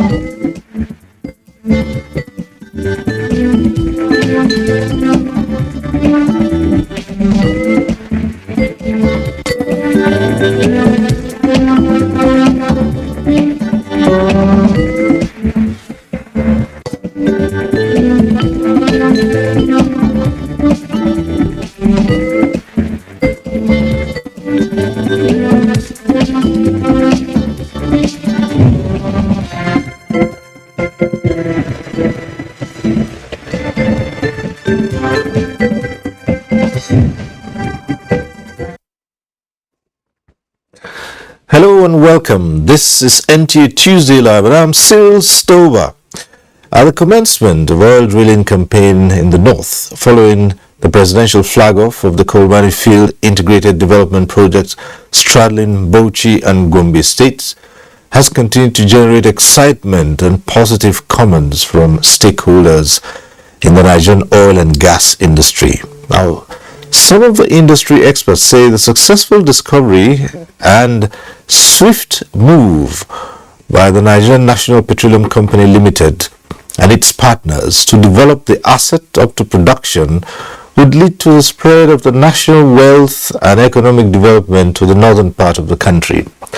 Kolmani Integrated Development Project is also to attract foreign direct investment of some $3 billion, and already it houses a 120,000 barrel per day refinery, a 500 million standard cubic feet per day gas processing plant, a 300 megawatt capacity power plant, and a fertilizer plant of 2,500 tons per day. Tonight, NTA Tuesday Live will look at the prospects of national wealth and the way forward. But before we go into the discussion, let's see this report put together by our energy correspondent Lydia Sampson. The feat is significant considering that efforts to find commercial oil and gas outside the established Niger Delta Basin was attempted several times over the years without the desired outcomes. However, the successful discovery of Kolmani oil and gas field by NNPC Limited and our partners has finally broken the jinx through the confirmation of huge commercial deposits of hydrocarbon in the Kolmani River field. The discovery of the oil fields emanated from President Muhammadu Buhari's charge to the NNPC Limited to re-strategize and expand its oil and gas exploration footprints to the frontier basins of Anambra, Dahomey, Sokoto, Benue Trunk, Chad, and Bida basins. The discovery has now attracted investment for an end-to-end integrated development and monetization of the hydrocarbon resources. As a fully integrated in situ development project comprising upstream production, oil refining, power generation, and fertilizer. The project promises many benefits for the nation. He explained that the project will be a reference subject for favorable discussion in the industry as Nigeria pursues a just energy transition program that will culminate in the country achieving net zero position by the year 2060. Key players across the country who witnessed the flag off by President Muhammadu Buhari are optimistic of enormous economic growth and development that will continue to benefit the community and the country at large. Despite the Kolomani River being the territorial demarcation of the borderline between Alkaliri local government area of Bauchi State and Akko local government area of Gombe State, there is no conflict. No tension. I think it's something commendable and we must congratulate Mr. President. This is fantastic. I believe that will really improve on the economy. It will improve on our social well-being. It will give employment to the youth. All our dreams have come true. So I believe this new discovery is a stimulant to national economy. I guarantee you and I guarantee any investor coming that he should feel free and operate his business. So it's very, very significant and it will add a lot of value to the economic development of this country. Oil and gas experts are unanimous that the project is game-changing. The commencement of drilling of Kolmani fields, which could hold as much as 1 billion barrels of crude oil, will significantly contribute in boosting our oil reserves and ensuring a continuous energy sufficiency. This discovery has enabled the understanding of the frontier basins in the reef system from Nigeria, with potentials for further large-scale finds. Committed and capable of delivering on the expectations of over 200 million Nigerians. The inauguration of the project, they say, puts an end to doubts whether oil and gas resources could ever be found in the north. It will also halt the stagnancy of Nigeria's oil reserves. This is perhaps why many see it as a lifeline from the Buhari administration. The project promises many benefits for the nation. This includes but not limited to energy security, financial security, food security, as well as overall socio-economic development for the country. The optimism over the opportunities presented by the drilling of first oil in the Nadi contractors. In addition, AOML Consortium are the contractors. In addition, AOML Consortium signed a strategic partnership with the contractors to provide funding and technical capabilities for the integrated oil and gas development project to be compensated from the contractor's profit after commencement of operations. The project comprises an in-situ integrated development plan which guarantees evacuation and monetization route for the hydrocarbon in the location. The first phase of the integrated development project will entail an oil refinery of up to 120,000 barrels per day capacity, a gas processing plant of up to 500 million standard cubic feet per day, a power plant of up to 300 megawatt capacity, and a fertilizer plant of 2,500 tons per day. In Abuja, Lydia Sampson.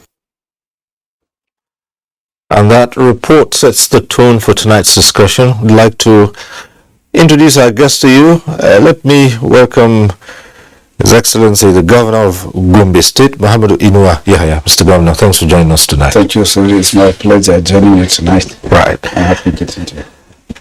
Let me also introduce Professor Ken Ife, a development economist. Prof, good to have you with us tonight. Me. Also welcoming Kana Ahmed Abubakar, a geologist. It's nice to have you tonight.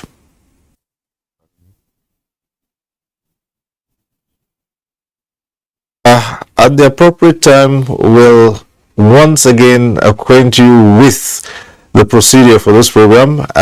Some point of it will be interactive.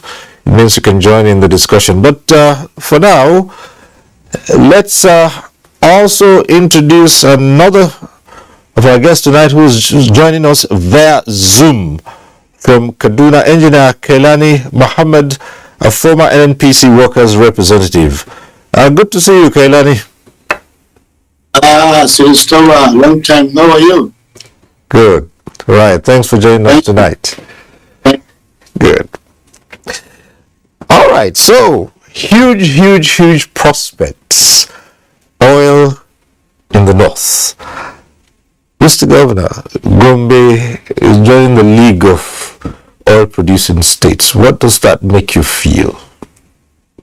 Well, Cyril, I really feel happy, and I should feel happy for so many reasons. The obvious parts that the discovery of oil will mean the development and operation of businesses, and we need businesses in order, to provide opportunities, not only for the people that are within the environment, but even people that are far away.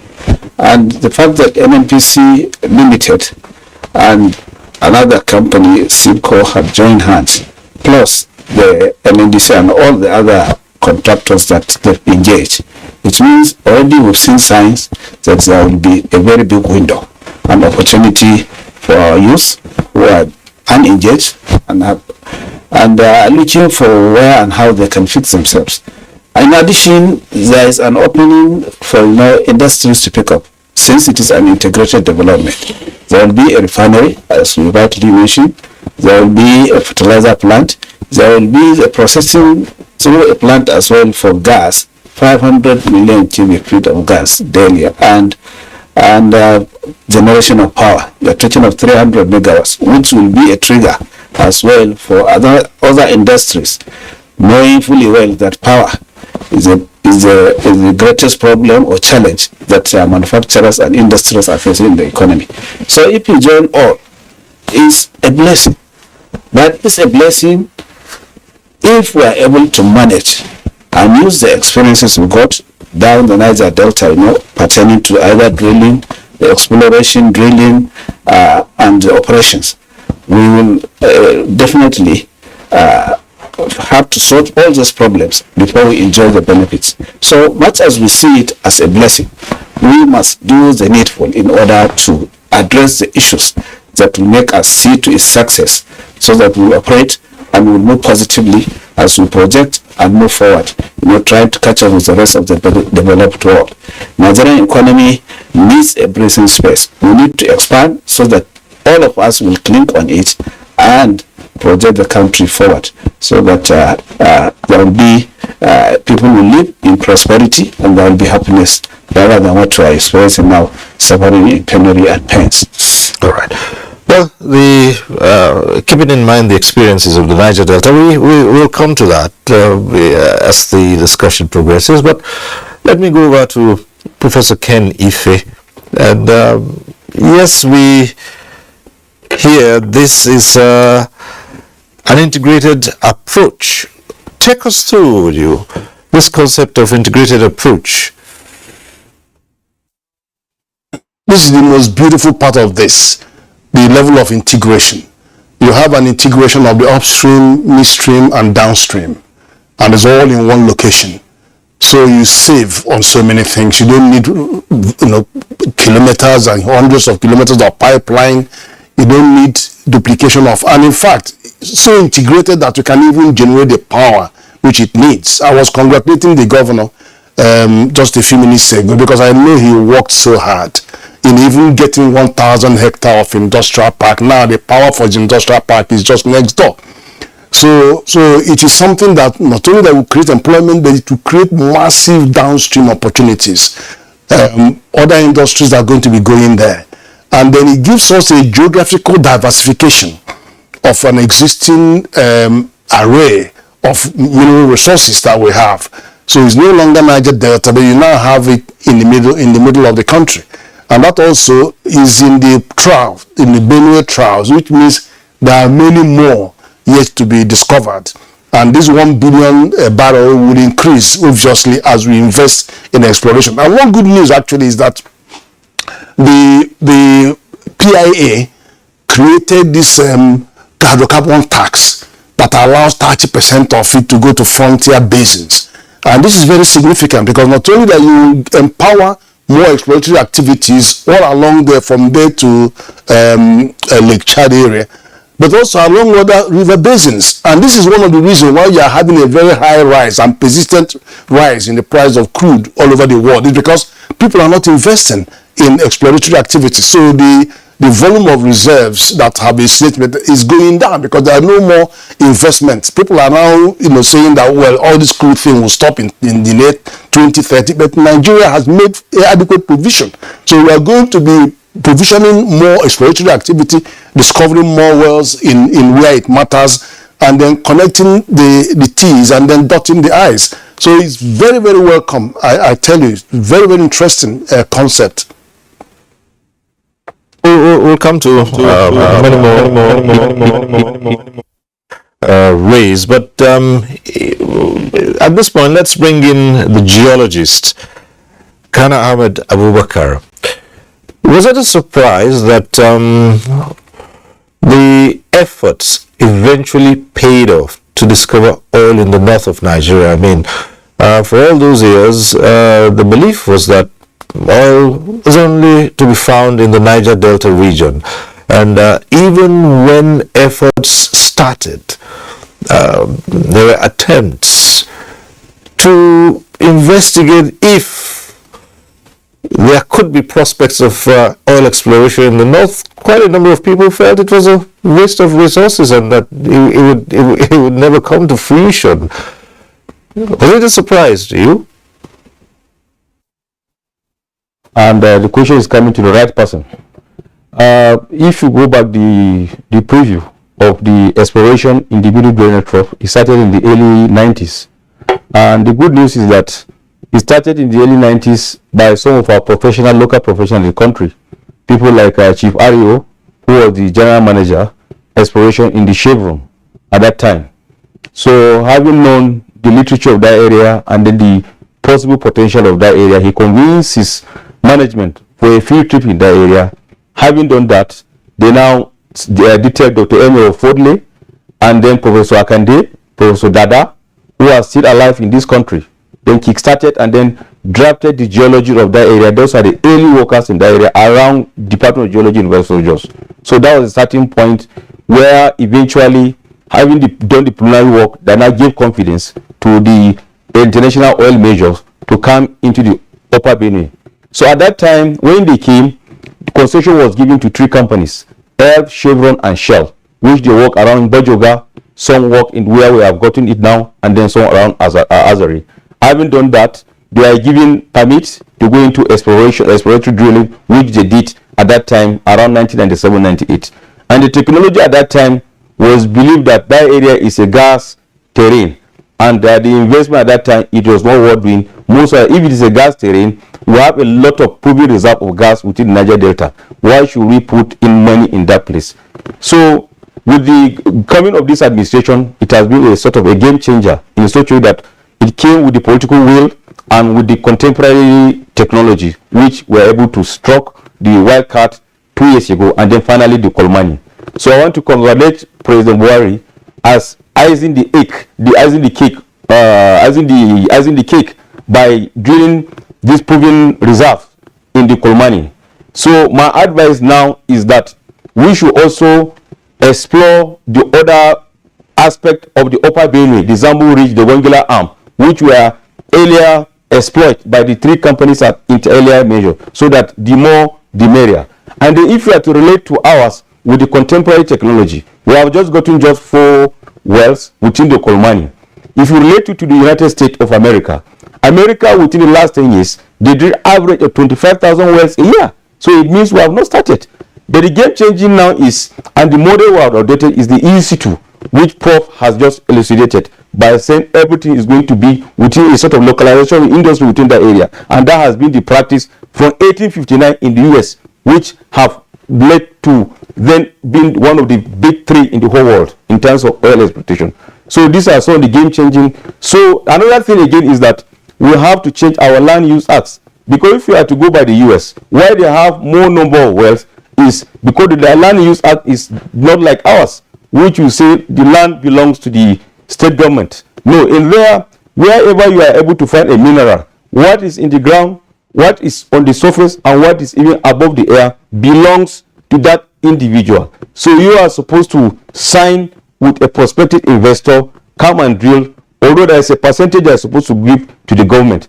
If there are other investors, they can also key in. That's why in the US, you have over 2,500 families enjoying directly from their wealth. You have over 5,000 people also enjoying by investing into such wealth. So if we can relax some of our land use, automatically it is going to encourage more investors in that area, so that the country that is more richer are countries that have highest number of proving reserve, what we call preliminary reserve, supplementary, and then proving reserve. So the more the merrier. So that's why, as we speak, United States has over 600,000 wells.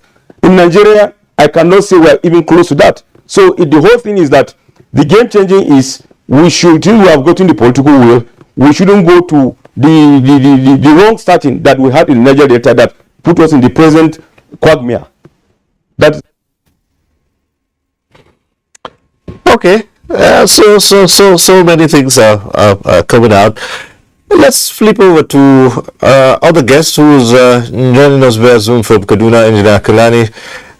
So, what are your impressions about the efforts and how it eventually paid off? Of course, you are aware that this didn't start yesterday. At some point in time, it didn't seem as if there was any point in continuing. And of course, you heard the other guests say this is good reason why exploratory activities should be extended to other areas. What are your impressions? Oh, my impressions are fantastic and great, Mr. Siristoba. You see, I've been a worker of NNPC in the last 2 decades, and the oil prospecting only takes place in Niger Delta. And some of our staff that time will be saying there is no oil in the north.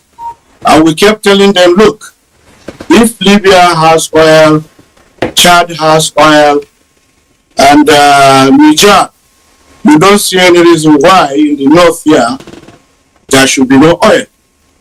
And they started, exploration for oil in the north in the last 20 years. They kept saying, those southerners, we can't mention names here, they kept saying that the government has been wasting money. There is no oil in the north or gas. Today, Mr. President, the oil that's now gotten at Kolomani, that is, it has become a reality, and everybody is happy. But the problem is, there are some elites up to tomorrow, they are not happy with this development because Mr. President has broken the jinx of economic politics. I mean the oil politics. So, as I'm telling you, Mr. Siristoba, this development will actually go a long way, as my other colleagues have mentioned.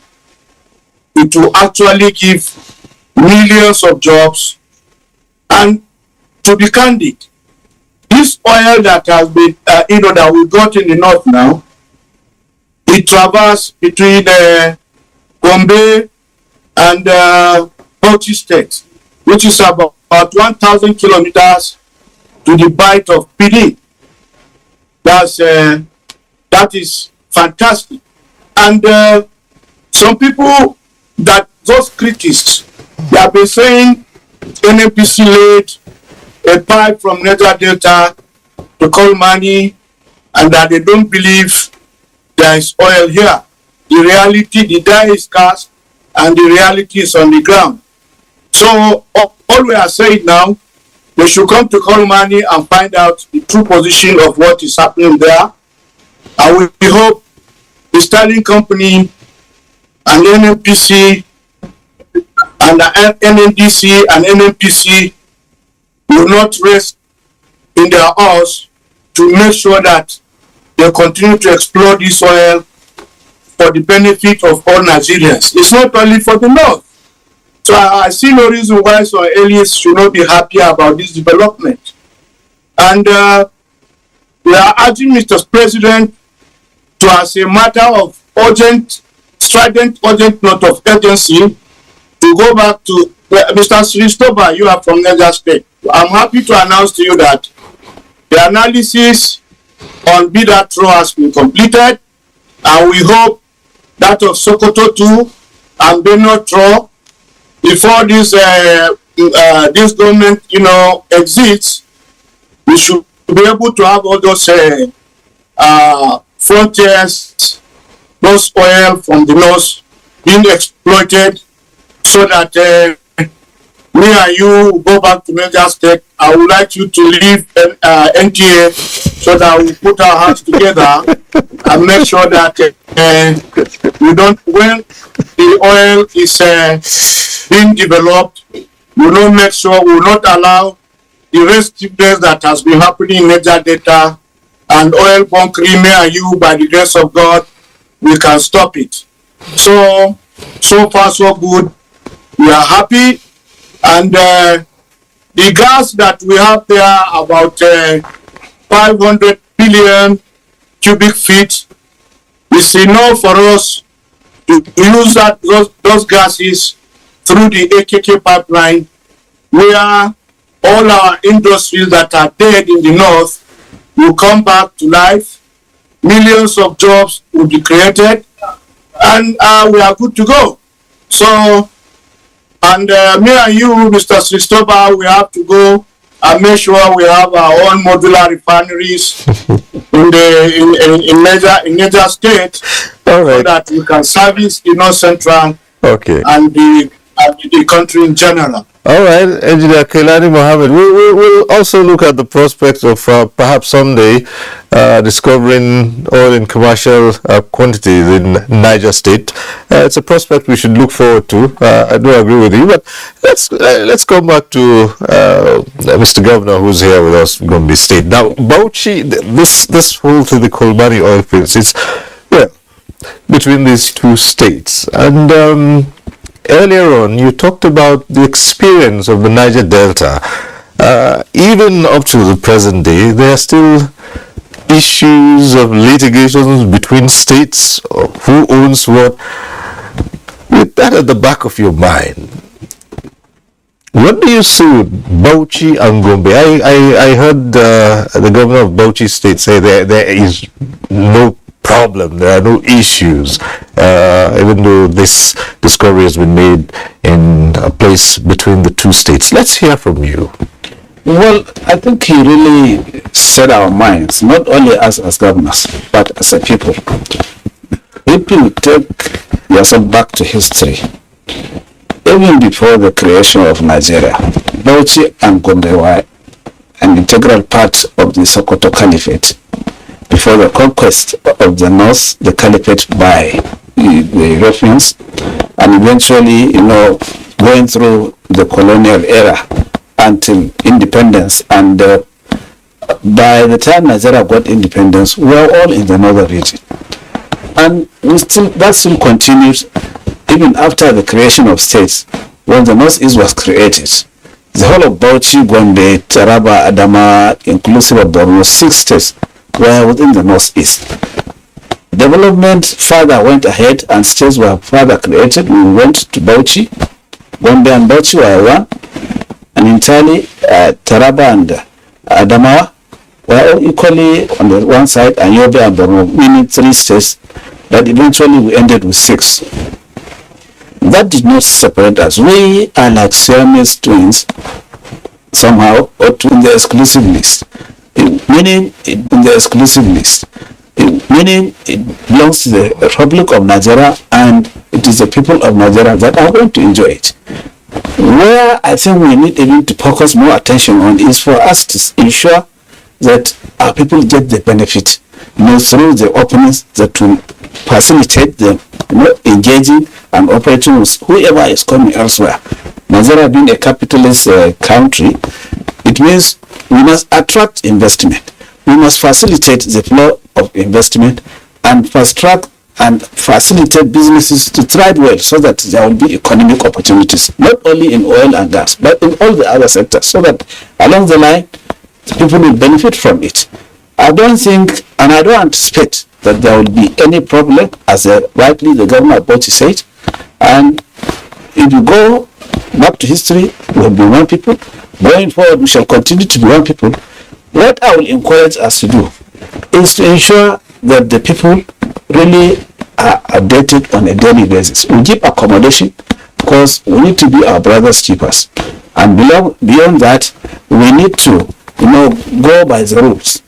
And there should be due process in whatever we do, especially with the passage of the Petroleum Industry Act. Already, the NNPC Limited and some other companies are benefiting from that.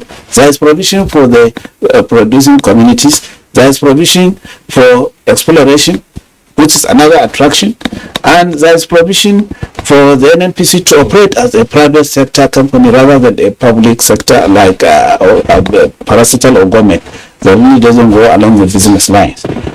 I think that alone is enough to give us comfort.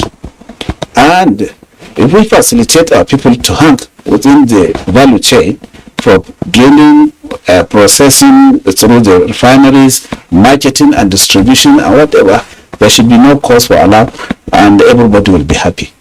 Particularly since the state governments and the federal government are working hand in hand to ensure that the effects on the environment are really controlled and operations are really within the framework of law and order as enshrined in the Constitution and in the business environment. All right, and thanks so much. Professor Ken, if I'd like to return to the matter of the integrated approach. Now, how is this different from what had been done in the past?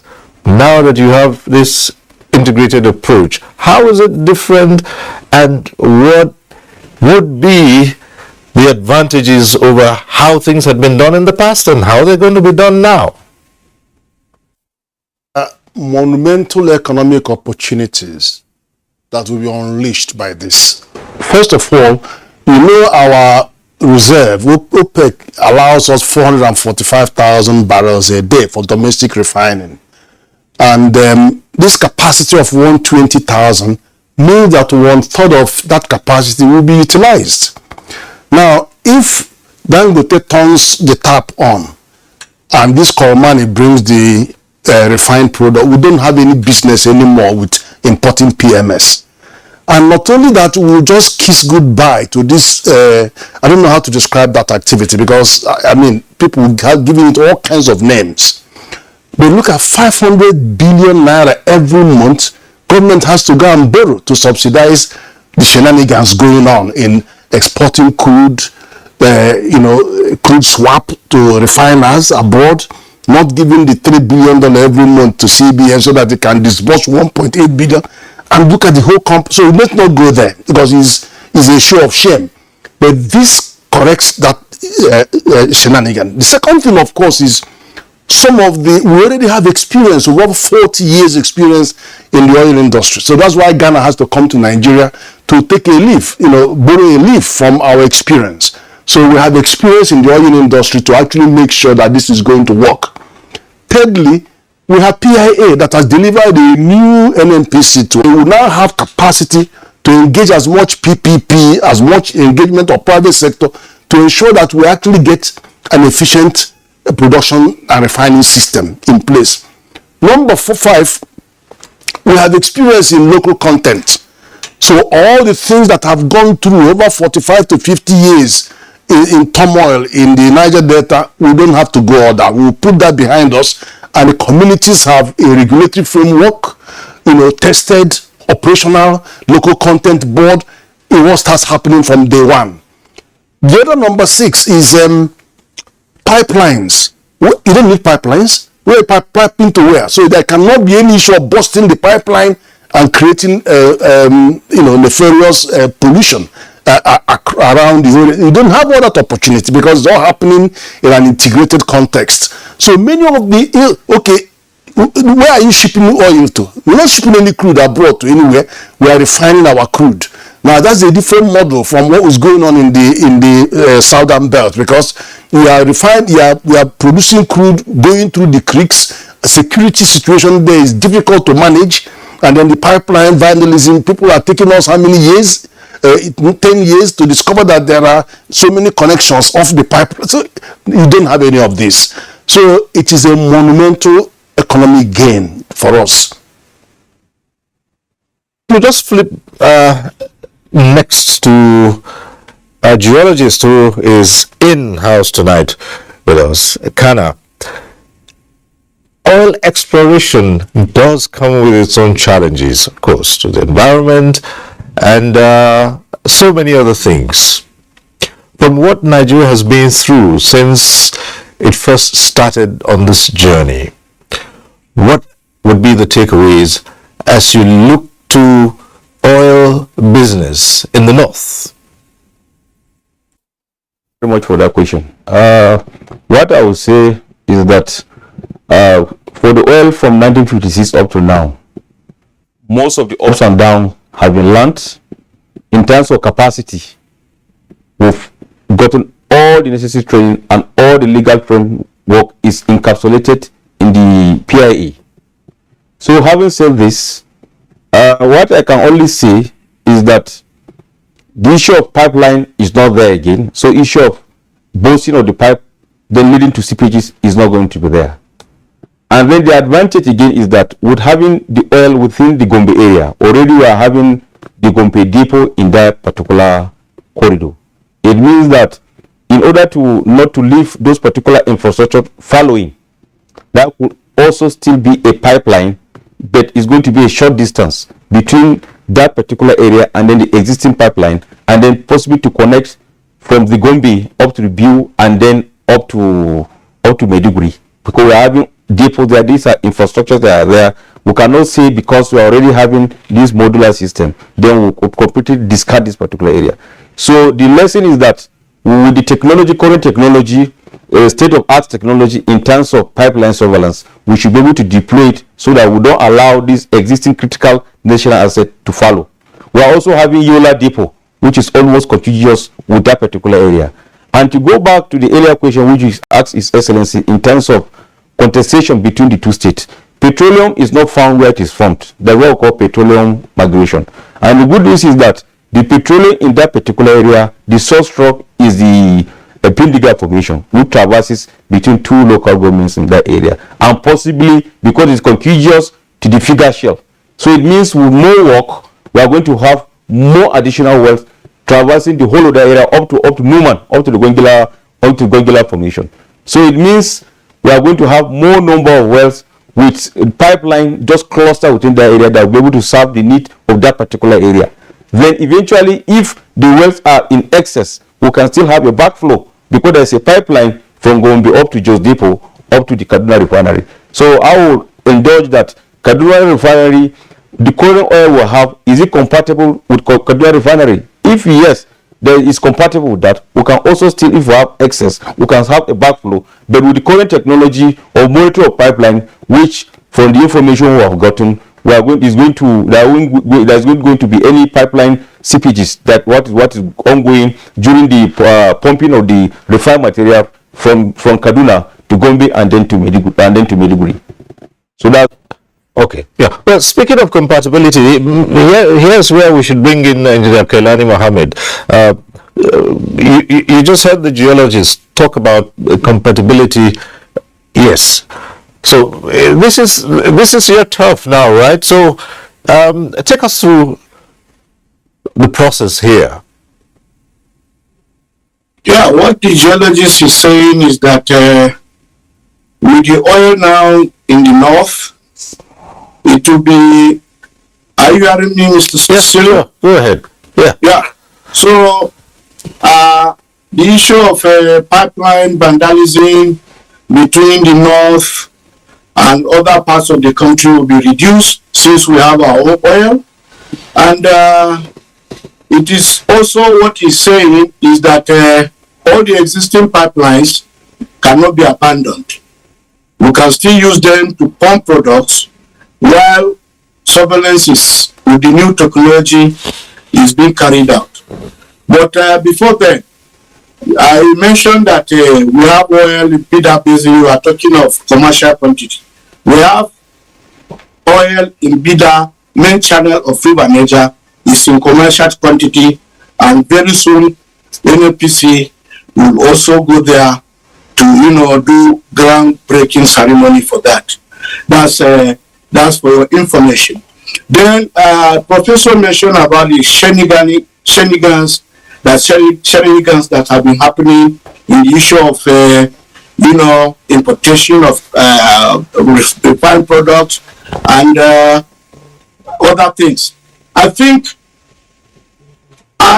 as somebody who has worked in NNPC and who is still there monitoring the activities, I think they are doing everything now is very transparent, and there is honesty and sincerity in the management of everything there. So all we need, all hands must be on deck to make sure that we support the new NNPC, where it is independent to carry out businesses and then get money for Nigeria so that it will bring it back for development of infrastructure and other things.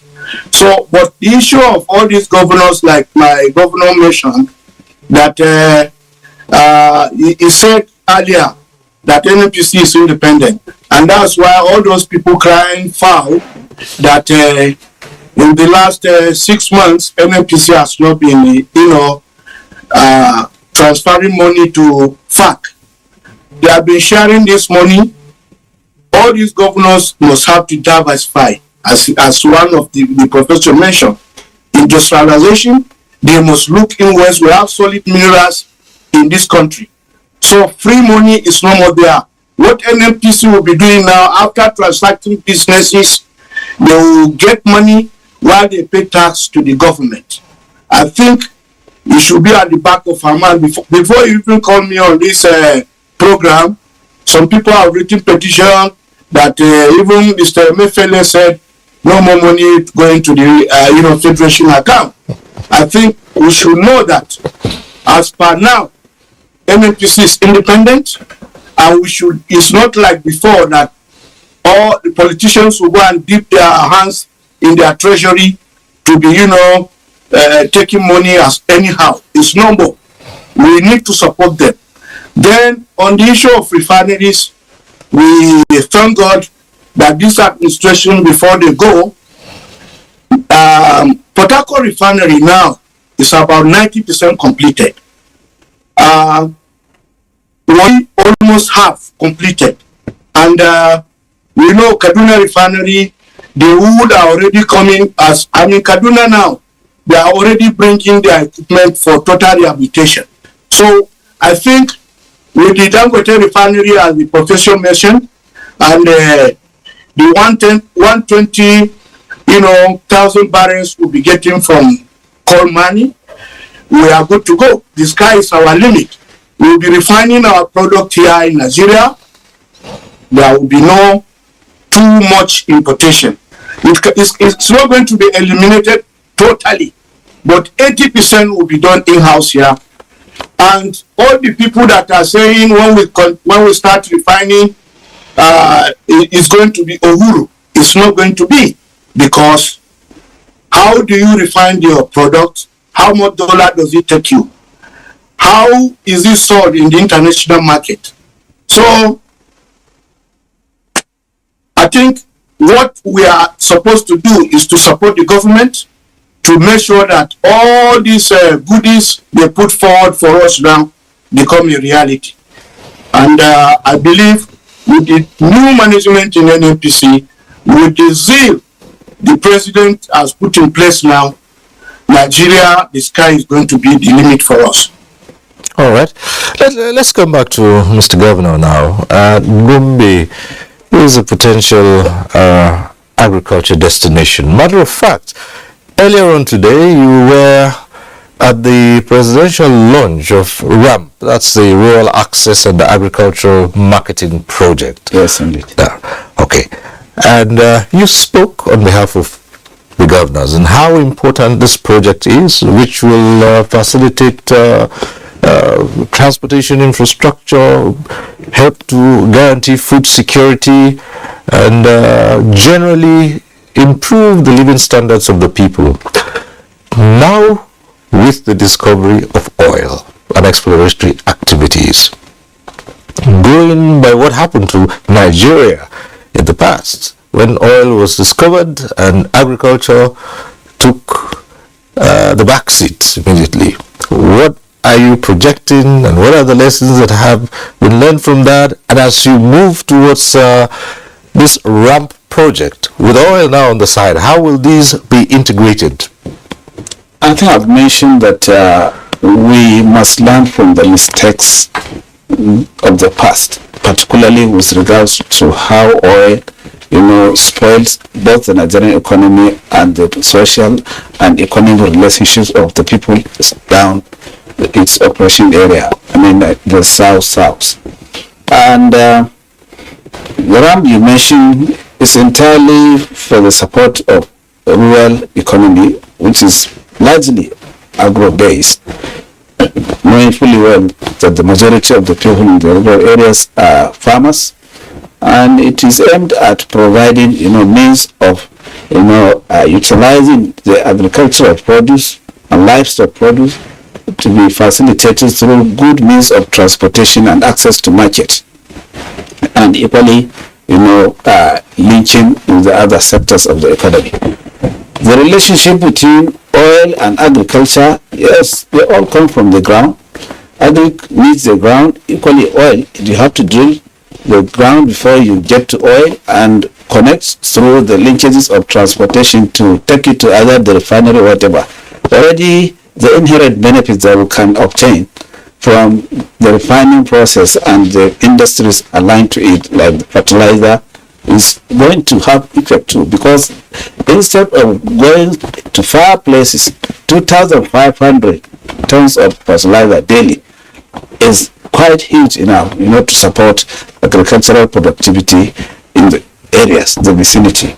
And with good transportation, especially as the engineer mentioned, with the facilities already on ground, the infrastructure of pipelines that links the Kaduna side from Gombe to Maiduguri and backwards through Bauchi to Jos up to Kaduna and even further up to Sokoto through Zamfara side, which means the operations will have limitless and boundless opportunities around, but the environmental impact has to be considered, so that at the end of the day, you take care of devastation that will arise as a result of loss of vegetational cover and the impact through maybe breakages possible, because by mistake they could happen.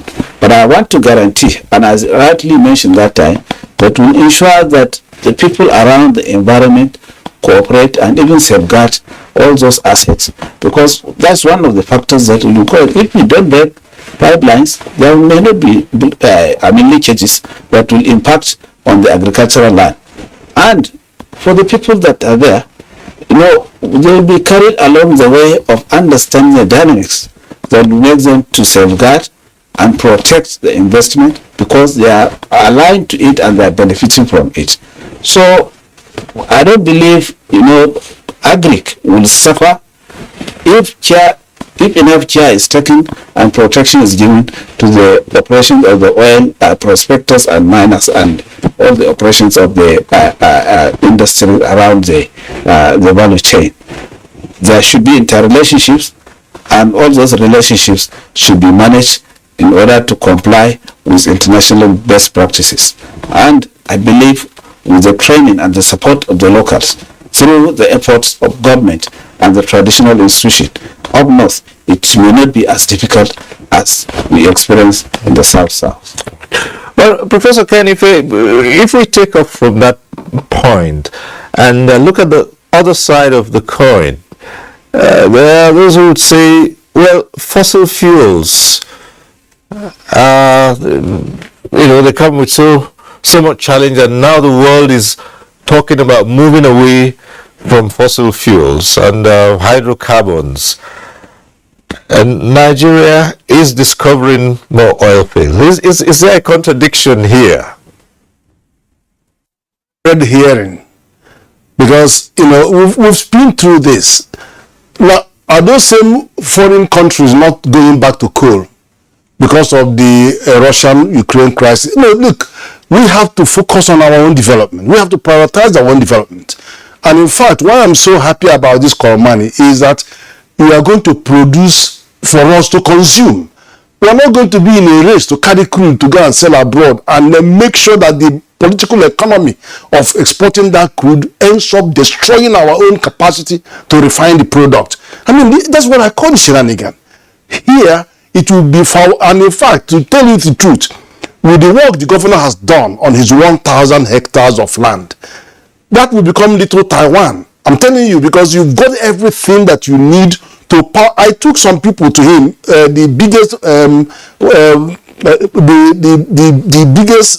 Chinese mega industrial estate owner. He built 68 mega industrial estates. I introduced him to the governor.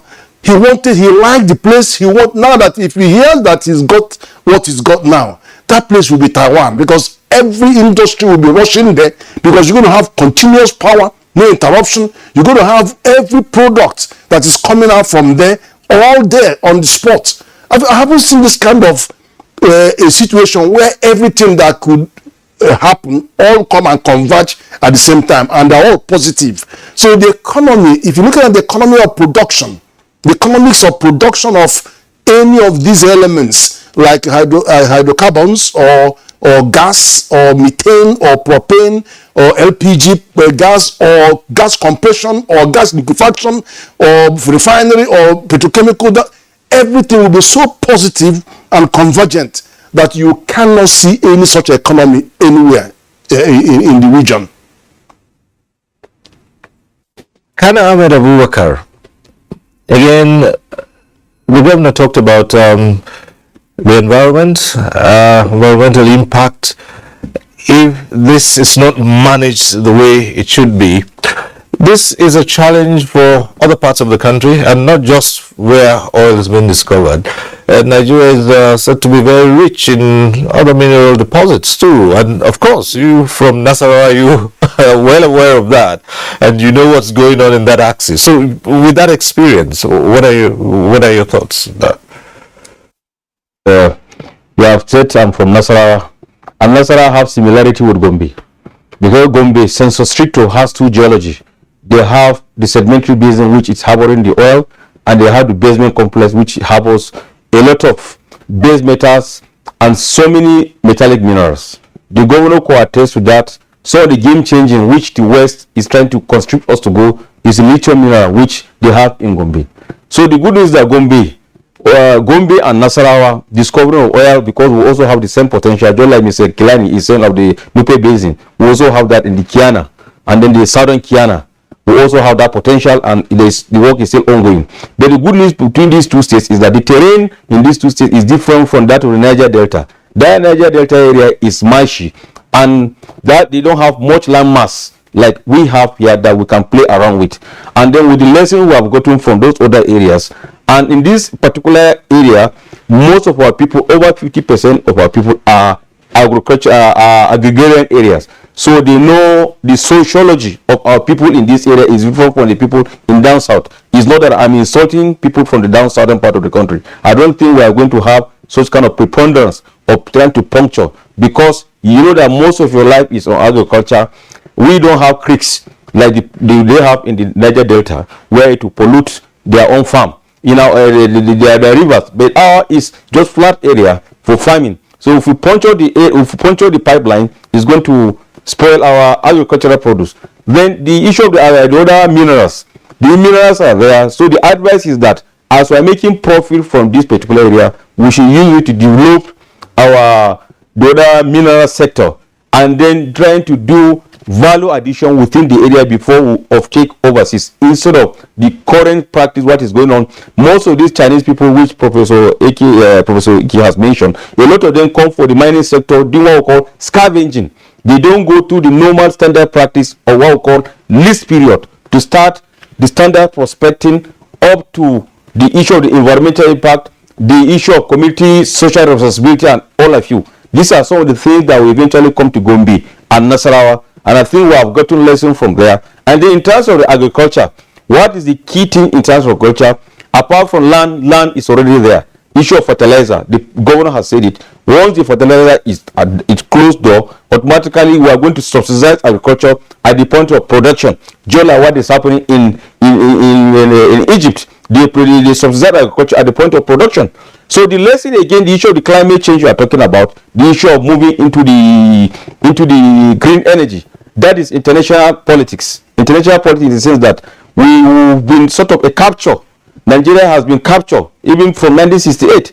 Nigeria, in terms of even energy needs, we used to produce our oil from our energy from coal and even our locomotives. As soon as we were able to commission the Kanji Dam, we discarded our coal.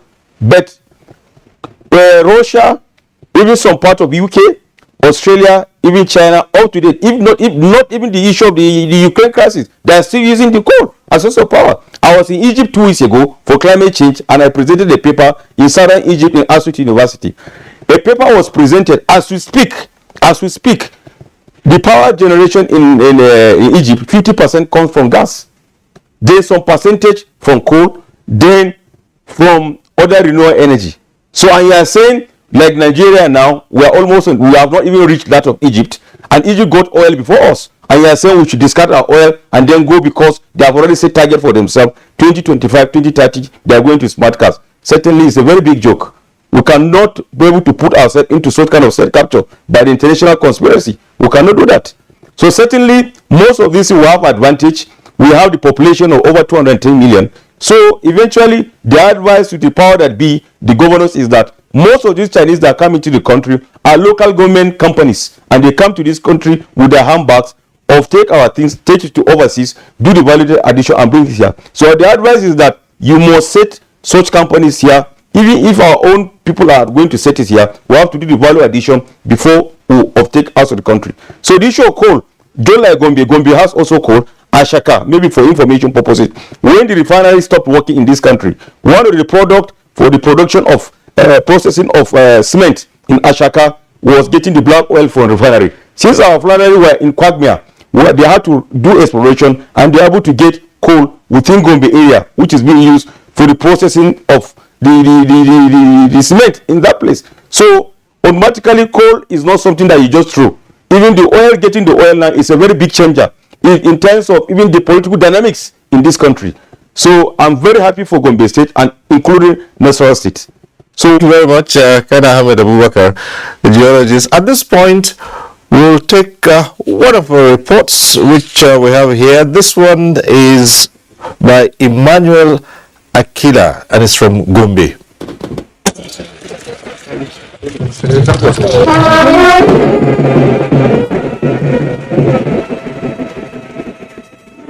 This ceremony brings to an end speculations on the existence of crude oil in northern Nigeria. We are pleased with the current discovery of over 1 billion barrels of oil and gas and 500 billion cubic feet of gas within the Kolmani area. These numerical quantities would soon translate to amounts of money that can impact on the well-being of Nigerians, with the Kolmani oil field communities having high expectations in the prospects. From the time it was said that there is crude oil in our area, we believe that we shall have roads and water. That has been our prayers, that our leaders will do it for us. We expect good schools and hospitals in our communities. If there is anything the people in the locality can do, there is no point bringing somebody from Port Harcourt or Lagos to come and do it here. Because that's what our people will benefit from. With Gombe State now in the club of oil-producing states in Nigeria, what development experts will be looking out for is the kind of policies and strategies the state government will come up with in managing resources to change the landscape of the jewel in the savannah. That 13% they will be sharing it with Gombe. If the revenue is well utilized for infrastructural development, Gombe will be entirely different. The schools will be better off. I can give you an example of some of the states like River. Oil-producing state in Nigeria. All right, Emmanuel Akila in Gombe. And we have this other report from Bauchi by Mahmoud Ibn Muhammad. The multi-million-dollar Komani oil exploration is on. These heavy machines are on site carrying out the actual drills for oil and gas exploration in one of Nigeria's frontier basins.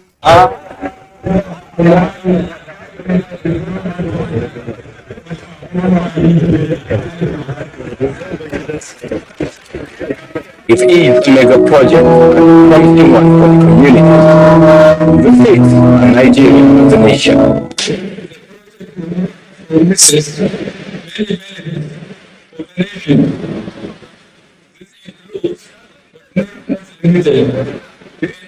Security, financial security, food security, economic development. The project is in its first phase and entails the establishment of 120,000 barrels per day oil refinery, a gas processing plant of up to 500 million standard cubic feet, a 300 capacity megawatt power plant, and a fertilizer plant of 2,500 tons per day. It is light, meaning that it has less amount of sulfur, so it means that the refining is not going to be difficult. And again, it's going to contain a lot of fuels. Has a lot of economic impact in the community. And if you look at it politically, if you look at the political economy point of view, it has a kind of we are in a country whereby we live in a competitive democracy. We play competitive politics, where countries or states are being categorized based on their contributions to the national economy. And with this is discovered now, the position of Bauchi and Gombe now, as what they contribute to the GDP of the country now will change. The exploration is taking place 200 northeast from the Abuja state capital, in an area where the local farmers are the headers. Bada da mu da yaran mu muna bukata kuma mu tafi ma a samu a cikin wannan aiki, kar a bar mu haka ashe mu ba muna bukata safi da gudunmawa mu zaman lafiya. Duk wanda zo aiki a nan wurin mu da shi muna so mu tafi da shi da lafiya da zaman lafiya, ba ma so tashi hankali ya faru kamar da muke da wurare. However, stakeholders believe if fully utilized, it will be of greater interest to Nigeria and the host communities.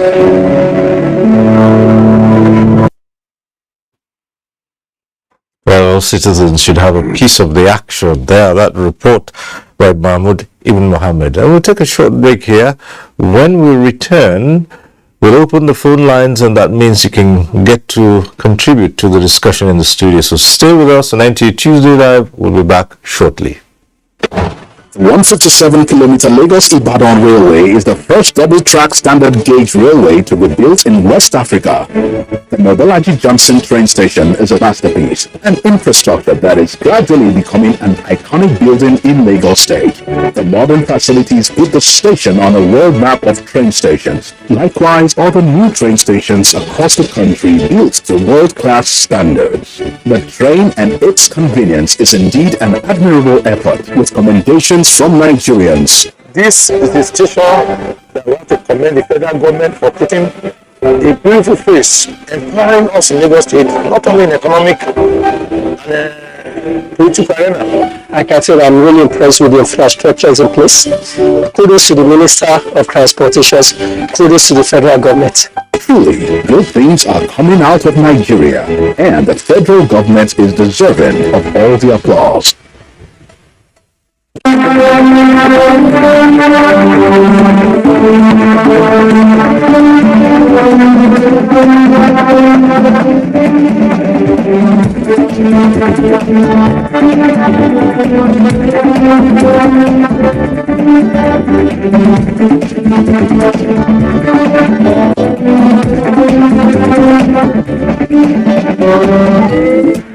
NTA Tuesday Live, a network issue-oriented innovation talk show.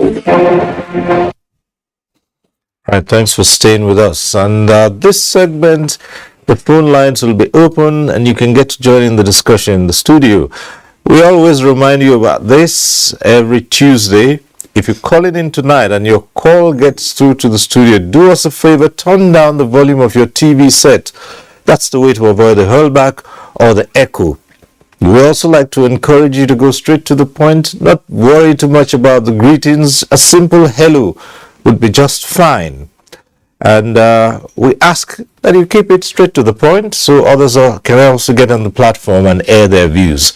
So, it's all about the latest discovery of oil in the Kurmani fields, somewhere between Bauchi and Gombe states. And the governor of Gombe state is here with us. And Mr. Governor, in your earlier submissions, you talked about regular briefings of the people. Yes, oil is on the exclusive list, but they are your people. You're a citizen of Gombe state. And so the regular engagements that you talked about, what is the strategy for that, and how soon are you starting off with those regular engagements to sensitize the people so that they're aware of what's been found in their backyard? Well, I think, as rightly mentioned by Mr. Kana, the geologist, he was part of the team, as he rightly mentioned. The exploration has been there for close to 40 years now, since the 80s.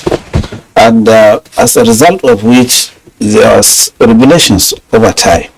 And no serious government will see such things happening without taking one or two actions that will make us, to ally with the process and to ensure that you don't make unnecessary mistakes and you take care of any future possibility. As a result of which, we engage consultants to walk around with us, guide us onto these processes so that we'll avoid the mistakes and do the needful.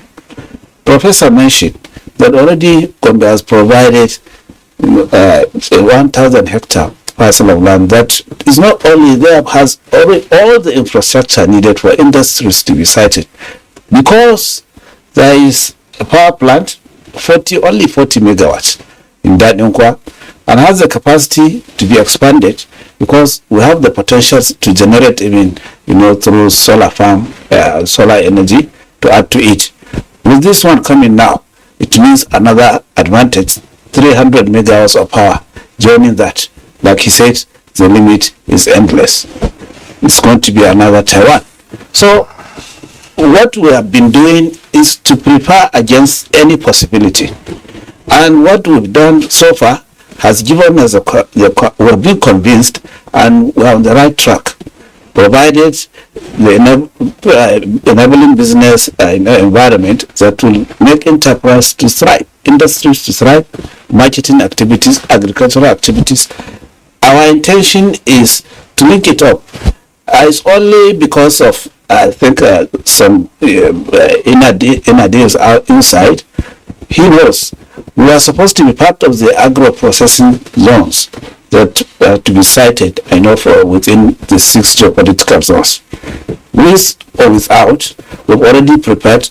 Over 18 billion now has been invested in providing that, the industrial park. We are good to go.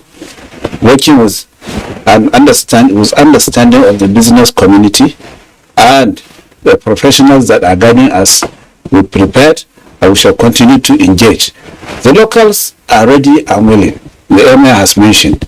Once they see to the fact that you are really guiding them properly and you are giving them enough protection, the nature of our people is that they cooperate because they are eager and they are very enthusiastic about seeing development come to our place. All right. Well, our calls are coming through. We have Yusuf calling in from Gombe. Hello, Yusuf. Go ahead.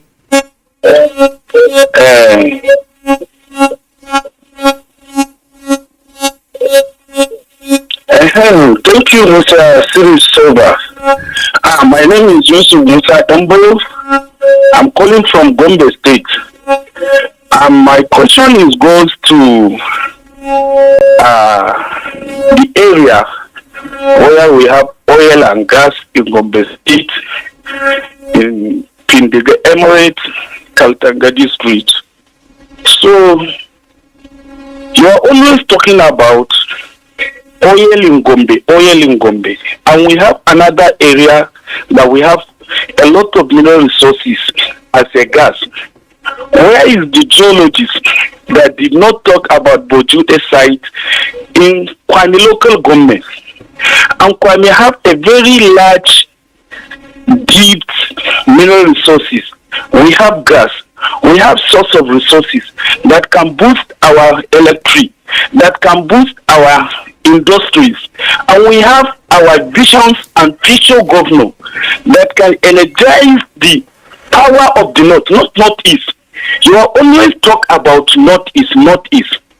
In the whole of 19 northern states, there is not any place that can fight it and say it this an industrial park that can train thousands of employers, not in the northeast, in the whole nation, that can bring investors to come and invest. So we are appealing for those investors and NNPC to showcase the issue of mineral resources in Bojude, where we have a very large deep. The geologists has already do their surveying, and it's already there, is dumping redundant. And we have our coal, and the coal in Akko local government in the Ganga area, even our one of the African industrial park, that's industry, like that Ashaka cement, they are using coal to producing cement, and we have to bring all this to join together so that our nation can boost the economic challenge that we have in this country. So in that issue, I call the NNPC, that's Mr. Kenna from Kaduna. Why you are not talking about this issue of 3/4 of the country? Like my brother from Nasarawa said, the geologists. We have coal, we have mineral resources, we have Gombe is oil producing state, and you are not talking about the gas. And this gas is a large quantity, is there. Please, we appeal to come and start showcase this, because I believe this government can do justice to the nation. Thank you very much. Right, thank you very much, Yusuf. I could see the geologist was smiling all through. Yes, so you'd like to comment on that?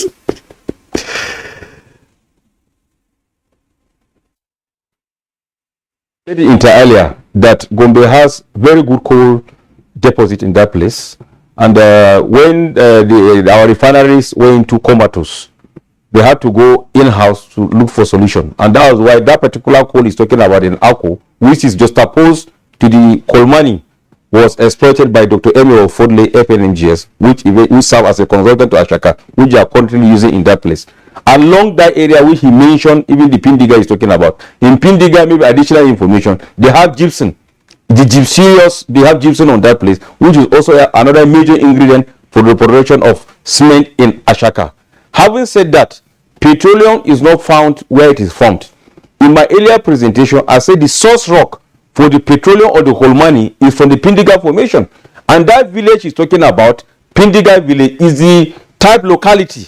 In geology, normally you use a particular name of a village, name of a permanent structure to name a particular formation. So the source rock for the petroleum potential of the Kolmani is from the Pindiga formation, and in Pindiga formation there is what we call petroleum migration. The petroleum could be formed in Pindiga as a source rock, as a type locality, but it will migrate. So it migrates to a trap. A trap could be in between these two local governments, Alkaleri and Akko, which specifically those people that have drilled that well should be able to give this information. And then more work, there's that possibility you could also have wells within the Pindiga as a type locality. These are possibilities, these are different scenarios. And I have mentioned earlier that during the early days of the exploration, which the governor could also allude, that the work also took place up to Bajoga, up to Azere area. The only thing is that currently it has been tied to areas of higher potential with greater technology, possibly, and the relapsing of the Land Use Act, possibly more investors will come to invest in those areas. It could be another game changer. They haven't said that. They have mentioned earlier that Gombe has a lot of base metals and a lot of metallic minerals. And I have advised that the money we are getting from the oil exploitation could also be used to develop the mineral sector. It has happened during the Babangida administration, where Rilwan Lukman was in government. At that time, the then federal government brought a deliberate effort that the profit we are making from the oil and gas will be used in the geological survey of Nigeria to explore for more minerals, which is also continuous, which President Buhari also leveraged on that by doing what we call the Mandeva project, which the federal government of this country has put in over $150 million. Exploration has also taken place in Gombe. About 19 states, flight took place at about 50 meters height, which corresponding data were generated, and they are all domiciled in geological survey in Nigeria. They are already even in the mining cadastre for as mineral blocks for a prospective investor to key in. So as we speak, mineral, yes, is in the concurrent list, but nobody stops the state from venturing into mining. That's why Mr. Governor, I could observe recently, he organized an investment summit in Gombe, which a lot of investors were there, which the state was able to exploit. And I think they have even the mineral company in that state, which government is participating in business during her mineral company. From there, they will be able to key in and partner with very serious investors and key into that area. But my advice earlier, which I mentioned, is as they are keying into that, partnering with most of these international companies, they should be able to do value addition at source before exporting overseas. Instead of trying to now sort of creating jobs for other people out of this country, we should create jobs locally. Thank you. We have another caller now. Umar from Burning Kabi, a regular caller on this program. Hello, Umar. Go ahead. Yes, thank you, Firo. Very good evening to you. My name is Umar Anachi, as usual. You see, I would like to express my gratitude to Muhammadu Buhari for his political will. All these things lies with political will. That is why I'm advising Nigerians to put it on the agenda of any political administration that will come in. The exploratory activities, not only oil, all other activities, to put it in the agenda of any administration to exploit our mineral resources. May God continue to bless our country. Thank you. All right, thank you very much, Umar Anachi from Burning Kabi. Let's keep the calls coming through, and yes, whatever issues you raise certainly will be addressed by our guests who are here tonight. Engineer Kelani Mohammed, you're still with us, right? I believe you're there. Yes. Yes. You had the last. Yes, you had the last two callers, particularly Yusuf from Gombe, who went on to make an appeal to the NNPC. Yes, well, you used to be at the NNPC, so I thought you might want to comment on that aspect of his appeal to the NNPC Limited. Yeah, I think he did the right thing by calling to say he wants NNPC to really assist in those areas. But before then, somebody asked me about compatibility of whether the oil that is found in Kolmani could be used in Kaduna refinery.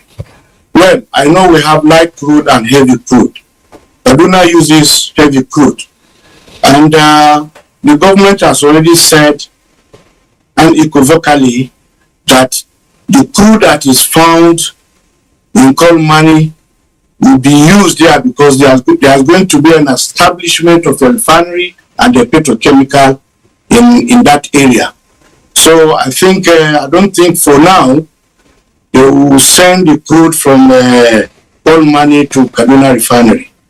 That's just the answer there. Then secondly, I made mention earlier, even before the geologists, that apart from the oil that is now gotten from Gombe or Kolmani fields, the north has the potential to deliver Nigeria to the promised land. Like, for example, in Kaduna State, Kaduna has over 25 solid minerals in commercial quantity. Niger State, the same thing. If you go to Sokoto, they have uranium. They build a spacecraft with uranium. And if you check almost all the northern states, we have solid minerals in commercial quantities. There's nothing we don't have here in the north. Not even the north, even the south itself, they have solid minerals. So all we need to do, as I've been calling on these governors, because they are very close, they are closer to the people, and they are supposed to produce employment to our teeming youth. All they need to do is to look inwards to make sure that as we are now, they should harness all these solid minerals for them to get more wealth, to develop the north, and even Nigeria in general, and also our agricultural base. We know there is insecurity in the north. That's why some of the farmers have abandoned their farms. But in the last 3 months, what the government has done is very tremendous in making sure that all these bandits are eliminated. People are now going back to their farms, and they have even introduced this dry season farming. So I think that has answered Yusuf from Gombe.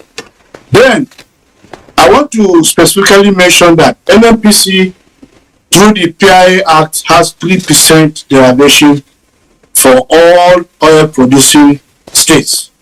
Like Gombe now will be getting that 3%, which is even more than the 13% derivation they are giving legal debtors now. The only thing is, how is it going to be managed?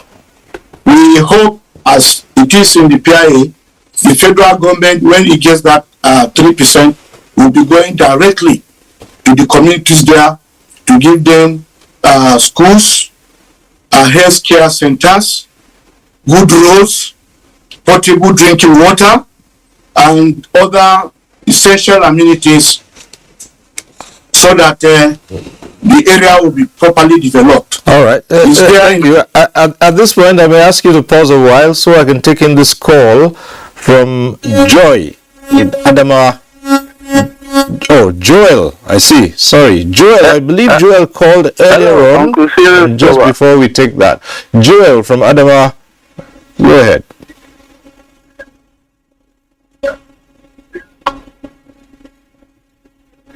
Joel, are you there? Yes, Uncle Cyril. Good evening, sir. Good evening. Go ahead. I also say hello to His Excellency Governor Inua. Thank you, there. And Professor from the other side, and my uncle also from the other side over there. Good evening, all. Oh, yeah. We are really grateful to God that things like oil exploration is coming to the north. We are very, very sentimental on that. We can say we are really, really grateful to God that God has given us that deposit to enjoy. And we are also being, since we have this deposit, of course, given by God, I hope that our prayer is that I hope that the powers that be, the government, and the is it the NNPC or whoever is in charge of the exploration, will do justice to, so that there will be equity in the sharing of everything, so that everybody will enjoy it. It's a deposit by God. So let no one be the one taking the big pie, and the other people just suffering from the spillage. Please, like it's happening in the Niger Delta A lot of people are getting richer over it, while the masses in the community are just suffering. I was in Blast the other time. I pity them, Gaskia. They are suffering. They don't even have land to farm. They don't even have the water to make their fish, their fishing activities. Yet people are scooping very large sums of money out of that place. You people in Abuja are enjoying, living well, and those people over there, they are just suffering. Please, when it comes down here, please let justice be done. Let the masses also enjoy it, please. That is our begging. We are pleading with the government. Let the people in these localities see the dividend of this deposit by God. Please, that is our cry to the powers that be. Have a good day, have a good evening, Uncle Cyril, and Your Excellency, sir. I will come to Gombe, and I believe you will give me a job in Gombe. Now, good day. Thank you, Daddy. Okay. Well, perhaps Joel will look it out to be part of the oil exploration activities in Gombe. But then he's raised one or two issues here, which I'd like Professor Ken Ife to comment about. All along, we've talked about what the NNPC Limited and the companies concerned here can do, as well as the administration. But the other part of it is what has been seen as the ugly side of oil exploration, and quite recently in Nigeria, it's been on the front burner, the question of oil theft, where some people have connived to take away the resources without due process. And Joel was speaking earlier on of how this resource should benefit the masses. So, Prof, the sweetness of our crude that is found there, which is in low sulfur content, means two things. One, it means that you can actually deploy modular refineries, because 20,000 barrels a day will require about $70 million. But if it has high sulfur content, then it will be $100 million, which means you need to have a catalytic converter. So they were lucky that you don't need that. So it will cost as low as $75 million. Two, modular in the sense that you don't really need to gather more crude from so many other. No, you can actually deploy in just one or two heads, just deploy there. So you don't need to build capacity, because it is the big capacities we have, the 4 big refineries we have are so huge that when you talk about maintenance, you're talking about 1.5 billion, 1.2 billion, just to do, it's not, here you have small, modular, effective. If you have a need, if you discover more wells around it, you add another module. So it goes from 75 million plus another 75 million. So from 20,000 barrels to 40,000 barrels or something like that. So you do it incrementally. And even if we come to a point where we need to send crude to Kaduna, why not? We have a co-location arrangement. Somebody can put a small modular refinery there for 20, 30,000 or 40,000 barrels a day and still take the crude. Your pipeline is there. You could say you could do a reverse. So there's nothing that can be ruled out. But what you have zero tolerance for is the issues that we have in the Niger Delta. We don't have those issues. Now, let me tell you why. You know, I talked about political economy. Because we are fixated on having to export crude out of the country, then you played into the hands of political economy. Because you now have people wanting to just send the crude out and then go and refine it there. No longer prioritize local refining. So that means that you have oil marketers who have spent billions of dollars building tank farms in Lagos. So their business is to just to get the important thing, and they will destroy anybody that wants to refine in the country. We're not going to go through that model. Here, we are going to produce for our own consumption. We're not going to get into that rat race of having to transport. In fact, if you ever try to deviate from the maximum impact that you have, you know, I told you before that everything, all the factors are convergent and profitable. That is, every aspect of every segment of the value chain of the oil or the gas are profitable and convergent. The moment you begin to plan to move these resources to 3,000 kilometers, you bring transport and logistics, and the costs are so high. Diesel that you need to transport is 800 naira, the 400% increase. So don't even go there. Nigeria has capacity for 210 million people and another 100 million francophones surrounding us and consuming it. So focus on meeting our own needs, and you will make as much profit as you know. If you begin to think, go here, go there, you lose the economics, and then it gets more, you get into gray area, and then you lose more profitability. For now, will reduce the barriers minimum the question of theft, since what you produce you're consuming right within the country and not sending it out. Let's take on this call. Abdul Salam calling from Gombe. Go right ahead, Abdul Salam.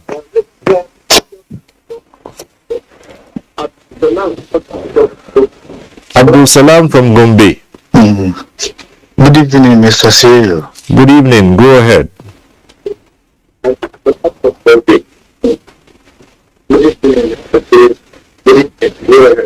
Yeah. First of all, I want to greet my governor. I want to thank him for the wonderful job he has done in order to make this dream happen.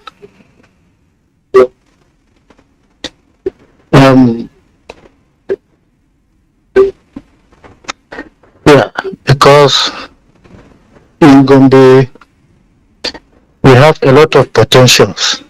So I want to appeal to the governor, please, when we start getting this 3% reservation, please, this money should be used in such a way that the people of Gombe State will benefit.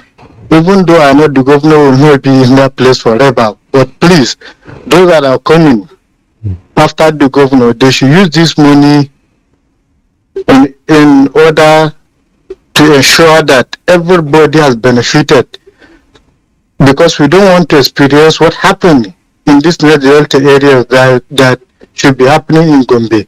So that's my appeal. Thank you, Mr. Governor, for this wonderful job you have done. Thank you. All right. Thank you very much, Abdul Salam. The governor is right here. Comment on the last call. Yeah, I think I just want to reassure not only Abdul Salam but the whole people. We've given our words. Mr. President, on one or two engagements, not only with me but with the governor of Bauchi, advised us on so many things that we need to do. And going by the rules of the game, I don't think we shall allow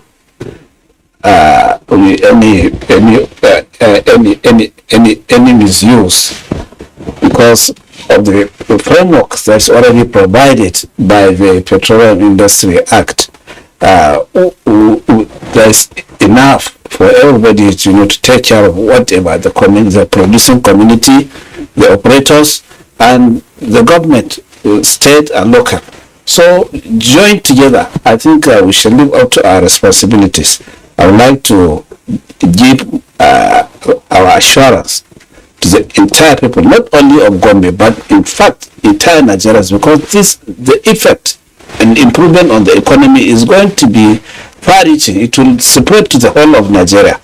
And since earlier on the issue of NNDC has been mentioned, knowing fully well that the NNDC belongs to the entire north, the northern states, and is operating within the model, and it's going to equally impact on the other states. I think the position of governors and the federal government and the NNPC is that we shall see to proper operation on a good framework that will really take care and make prosperity to spread, rather than poverty and penury, as earlier mentioned. So for Abdul Salam and his colleagues and whoever is having that question, please should have no fear, but should be cooperative, because along the line will guarantee that the best is done and people are really going to benefit from it. The most interesting part of it is the balance that is going to be created in the political economy. Seeing that for long, the people up north, the states up north have been seen like parasites.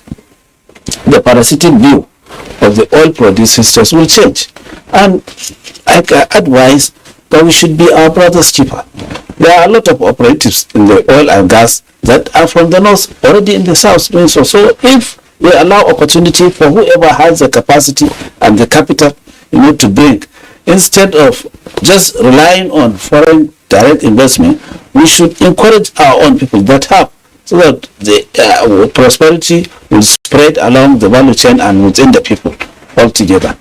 I think people should have no fear, and the NNPC has given the assurance, especially with the facilitation of the Petrol Industry Act and the way that Mr. President has conducted himself with resilience, patience, and perseverance and transparency. All this will be considered going forward. So people should have no fear and should be prayerful so that we achieve our aims. You just spoke about the political aspect of all of this, and in some quarters, one part of the country was seen as a parasite, feeding on the other side without contributing anything to it. Now, this view, as you said, may begin to change. So how do you respond to suggestions that it might have been as a result of that view that the NNPC, then as wholly owned by the government, threw in so much money to try to break that, and perhaps the economy was a secondary thought? In that regard, you must consider that the end result, the end has justified the means. Whatever it took, there is a result now because of perseverance, patience, and the stand of Mr. President, the political will that has been provided. That is what drives the processes. And any leader that is worth his salt will definitely, give support in this regard. The balance is not only on the political front, but it's going to be on the economic front, since with what is going to happen, every part of the country will now, be contributing. Instead of the other one being seen as a parasite, we are now going to have a symbiotic relationship whereby the right will watch the left, and we move forward. Back to the phones now. We have Idris calling in from UB. Hello, Idris.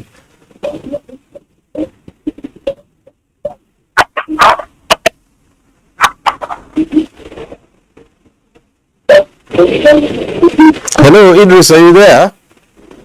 Hello. Go ahead. Hello, Cyril. Hello, yes. Hello, Cyril. Yes, we can hear you. Go ahead with your comment or question. Hello, Cyril. Idris, can you hear me? I can hear you. Keep my mind. First of all, I commend the government of APC of Muhammad Buhari and the governor of Kondo State. I cannot hear you, but I'm with you. I know you can hear me. If you can hear me, fine. Hello? I should go ahead. I'm looking at the screen. I should go ahead. Yes, go ahead. Go ahead. Let me thank President Muhammad Buhari as governor of Bauchi and NNPC for doing this good job to Nigerians. My commendation to Governor Yahya, please, while giving job to people, please consider Yobe, because our children are here in Yobe without doing anything. No job, no anything in Yobe. Please, if you are considering people for your job, for the job to the NNPC, please consider our dear state. Thank you.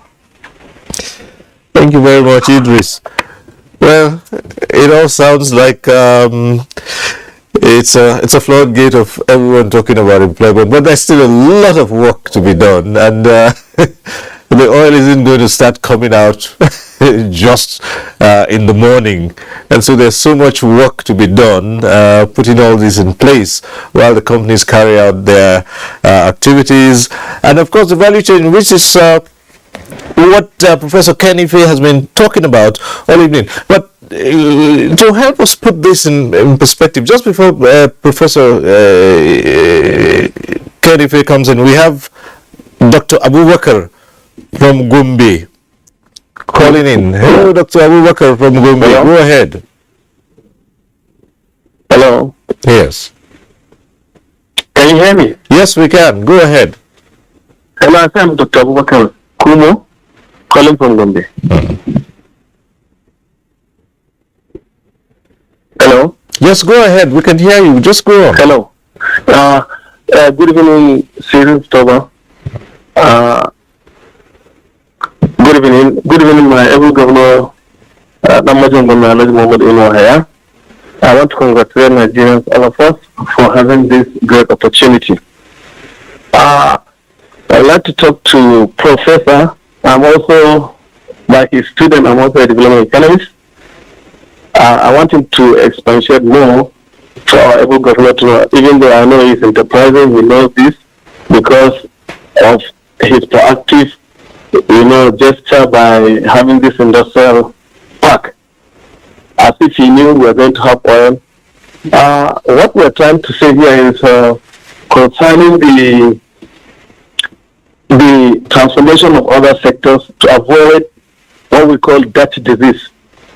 Dutch disease is a phenomenon, probably will say more about it, that happen in any society where they discover minerals, resources, be it anything, and at the end of the day, instead of some sector to develop other sectors, they abandon it, just like what happened in other climes, and even in Nigeria, you can say something like that. Now, I would like a situation whereby the profit from coal mining should be used to develop other sectors aside of what is happening in the industrial park we're having. Especially like agriculture, we should have value chain. We have to cluster our farmers, give incentives. Also, like the Manto company that was sold in Kumo and other agricultural products we're having, we can decide to use some of these proceeds from the combined area so that we can have income coming to the coffers of government from all quarters. But also, we have to also think about other programs we're having since our able government declared state of emergency in the education sector.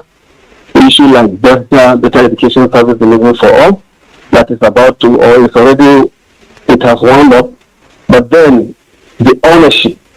Now, thank God, we have this in our own disposal. I would like to suggest to our able governor, I know we can do it, by making sure that we have a continuity with the program, so that this issue of out-of-school children that we're having, we should make sure that we keep on reducing it to the barest minimum in Gombe State and Northern Nigeria as well. Then, secondly, it has to do with also school feeding. Because of resource corruption, if you look at what federal government is doing, in our own environment here, like Northern Nigeria, research has shown that it is very, very encouraging to have that school feeding because it helps the children of the poor to come to school. And now anytime we go for meetings, they ask, what is the state initiative? Each of the states that are doing this school feeding of a thing, what is your state doing? So I think, I suggest here we can also come in by expanding the school feeding up to primary 6 in future. We are talking about by the time we have the process from the command area. So we can expand our feeding so that we can have massive turnout in our schools, and we can now go a long way to reduce the out-of-school children. So I think these are the basic things I want to talk about. I will hope and pray that the value chain in the agricultural sector will help the economy of the state and Nigeria at large, so that we don't just rely on the oil alone and abandon other sectors. We need to develop agricultural sector of our state so that we can feed ourselves. Government can come in by partnering in the same sector so that we have value chain, and before we know, inshallah, Gombe State is going to be the economic hub of Northern Nigeria if not Nigeria as well. Thank you so much. And so just back to Gombe, Your Excellency. All right. Thank you, Dr. Abubakar, who called in from Gombe. Yes, Mr. Governor, would you want to comment on that? A lot of hopes and, expectations. But it takes all to move together. And the issues to do with not only education, other social services like, provision of quality health care, transportation, inputs for agriculture, and so on and so forth. Government has been doing a lot in that regard, but subject to availability of resources, and once there is a most necessarily with prudent and careful management, we should be able to address all those issues, social issues that will uplift the people. That is the primary concern of our government, and we shall continuously do so. I pray that we shall work hard enough to provide good security, good road networks, and the proper business environment that will make enterprises and industries to thrive well, because it is through them that one thing will lead to another, and all of us will hang around the value chain and enjoy proper development. So it's not only in school feeding or education or in health, but along all the sectors, government has to work hard enough to ensure that prosperity reaches the people. All right, Professor Kenife. Yes. For the governor, because he is very, very determined. But I just hope that all this will materialize in his tenure. You see, if you look at the out-of-school children, first of all, there are 133 million Nigerians that are suffering from multiple deprivation. If you look at the National Bureau of Statistics index that came out last week, and you are one of the 6 states that experience the poorest poverty. Unfortunately, you can even see that Bayelsa is even one. And of these 133 million people, 65% of them are from the northern side. But if you look at out-of-school children, 29% of out-of-school children, 25% of the children of school age are out of school. And if you look at those 29% that are out of school, 94% of them are poor. But what I will say is this: if God allows this thing to happen, to materialize, the governor would have no excuse whatsoever to grant free education to all levels of people from the state. All levels, that is from primary to degree. He will have no excuse. Let me explain why he will have no excuse. The state will be getting 500% more chance to deliver than the states in the riverine area, that is in the south region. Why? Take Bayelsa for example. It will cost them 500% more to build a road, because they have to there are some rivers underneath. For them to build a road, it will cost them over 500 million naira to build 1 kilometer of road, because of the river running underneath. They will build, it will collapse. Then they'll have to dredge. Do you know how much it's going to cost to remove sand from water before they go? But here in your area, it won't cost you more than 100 million naira to do 1 kilometer of road. Secondly, clearing the dense forest will cost not less than 500,000 naira to clear 1 hectare of dense forest in that area. Whereas in your own, what do you have in your forest? Less than 100,000. In fact, even 50,000 naira per hectare will clear. Even when I look at the economies of production for some of the things that we have at the central bank, it's about 15, 20, 30,000 naira to clear 1 hectare. So you can see that you have more than 500% chance of delivering, all this dividend to your state. Also, it's not 13% derivation that will do it for you. The 3% host community and affected community money means that you will go to town not just where the oil was found, but all the communities around there are affected communities. So you have host community and affected community. So there will be a lot. And then you have your what you call it, you have your local content board, which means that the big investors coming to invest in the area will be putting over, almost 40%, something between. You have so much wealth that is going to be concentrated there. So you have no excuse not to have everybody into free education. There will be massive transformation of the social capital, the employment, education, health is all there for the taking. Thank you very much. So at this point, we prepare to wind down, and so let's go over to Engineer Kelani Mohammed in Kaduna, and your closing comments as we wind down in just a minute or two.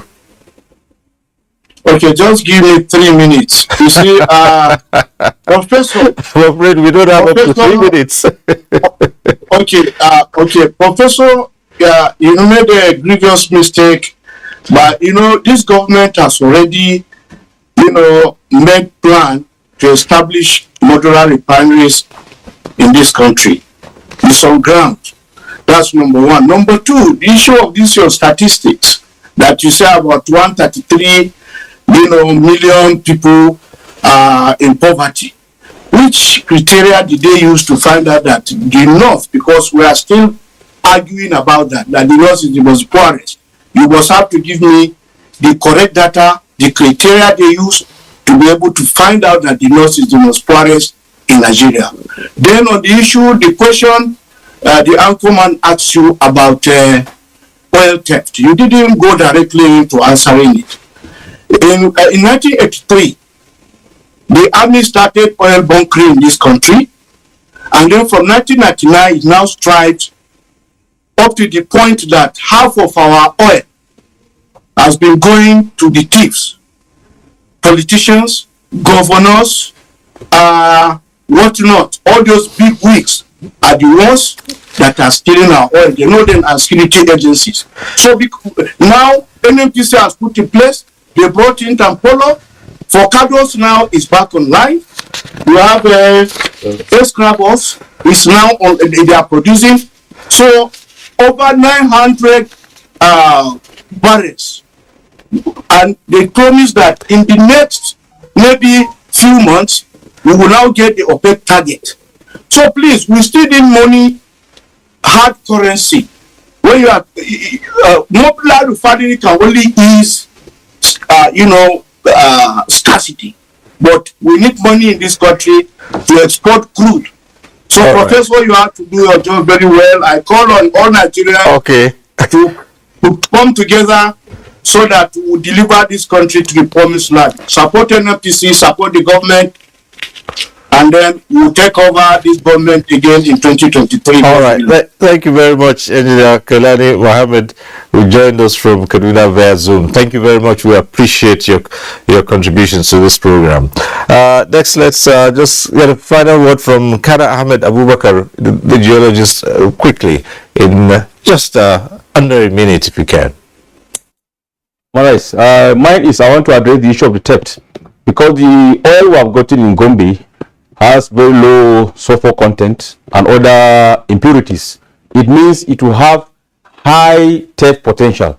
So my suggestion is that we should go into issue of weigh and measures, instrumentation. We should be able to put meters in such a way that we know what is coming out and what goes out, so that whatever kind of disguise or what kind of masquerading to be able to do the stealing is going to be is going to be taken into cognizance. Then secondly, the issue of the agricultural corridor, which the governor has already done by creating thousands of hectares as agricultural corridor. Certainly, we cannot rely on rain-fed agriculture. We have to go into irrigation.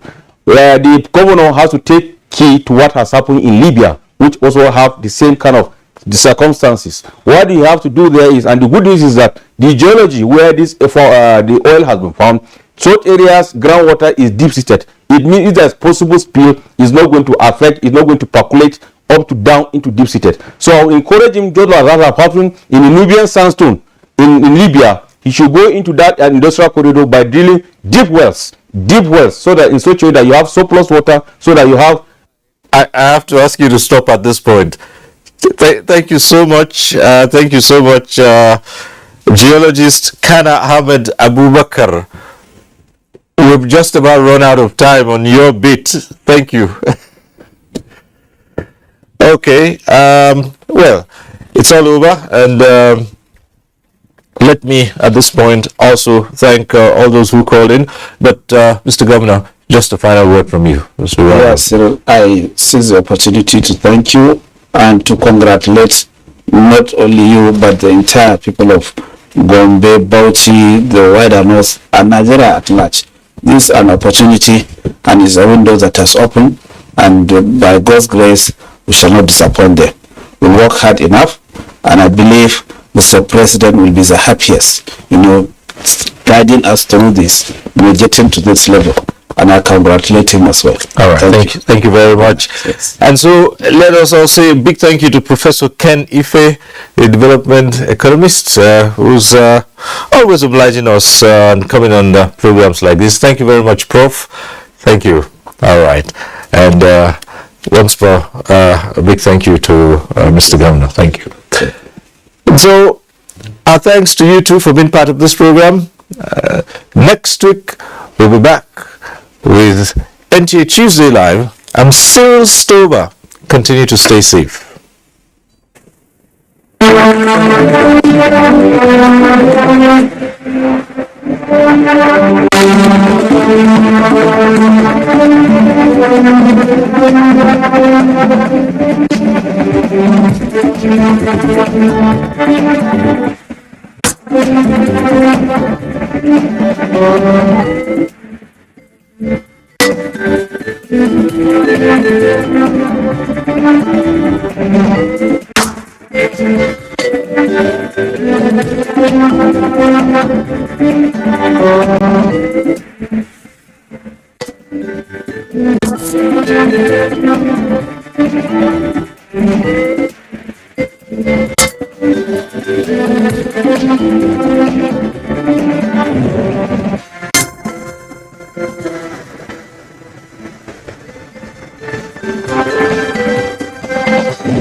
From dusk to dawn, 24 hours a day, NTA International is with you in your living room, office, everywhere and anywhere. We provide the company you desire in terms of balanced and up-to-date news, programs, and the best of entertainment. Tune in to DSTV channel 251, GoTV channel 91, Preview UK channel 264, or you can download www.visiontv.co.uk.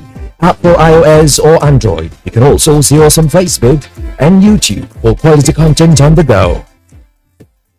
NTA International, Africa's window to the world.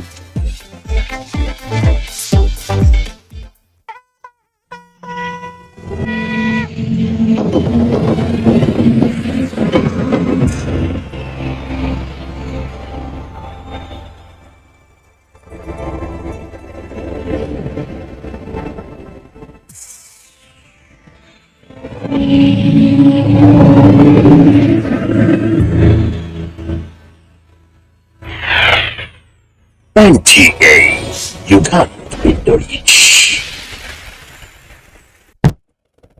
Information is power. Everyone wants power.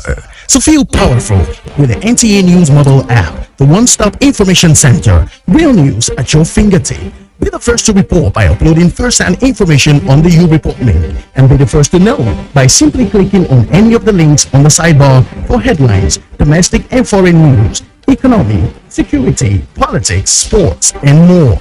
Stream live on your smartphone and tablets and stay connected. It's pretty easy. Simply download NTA News app from your Google Play Store and you're good to go. NTA News mobile app, your access to real-time information.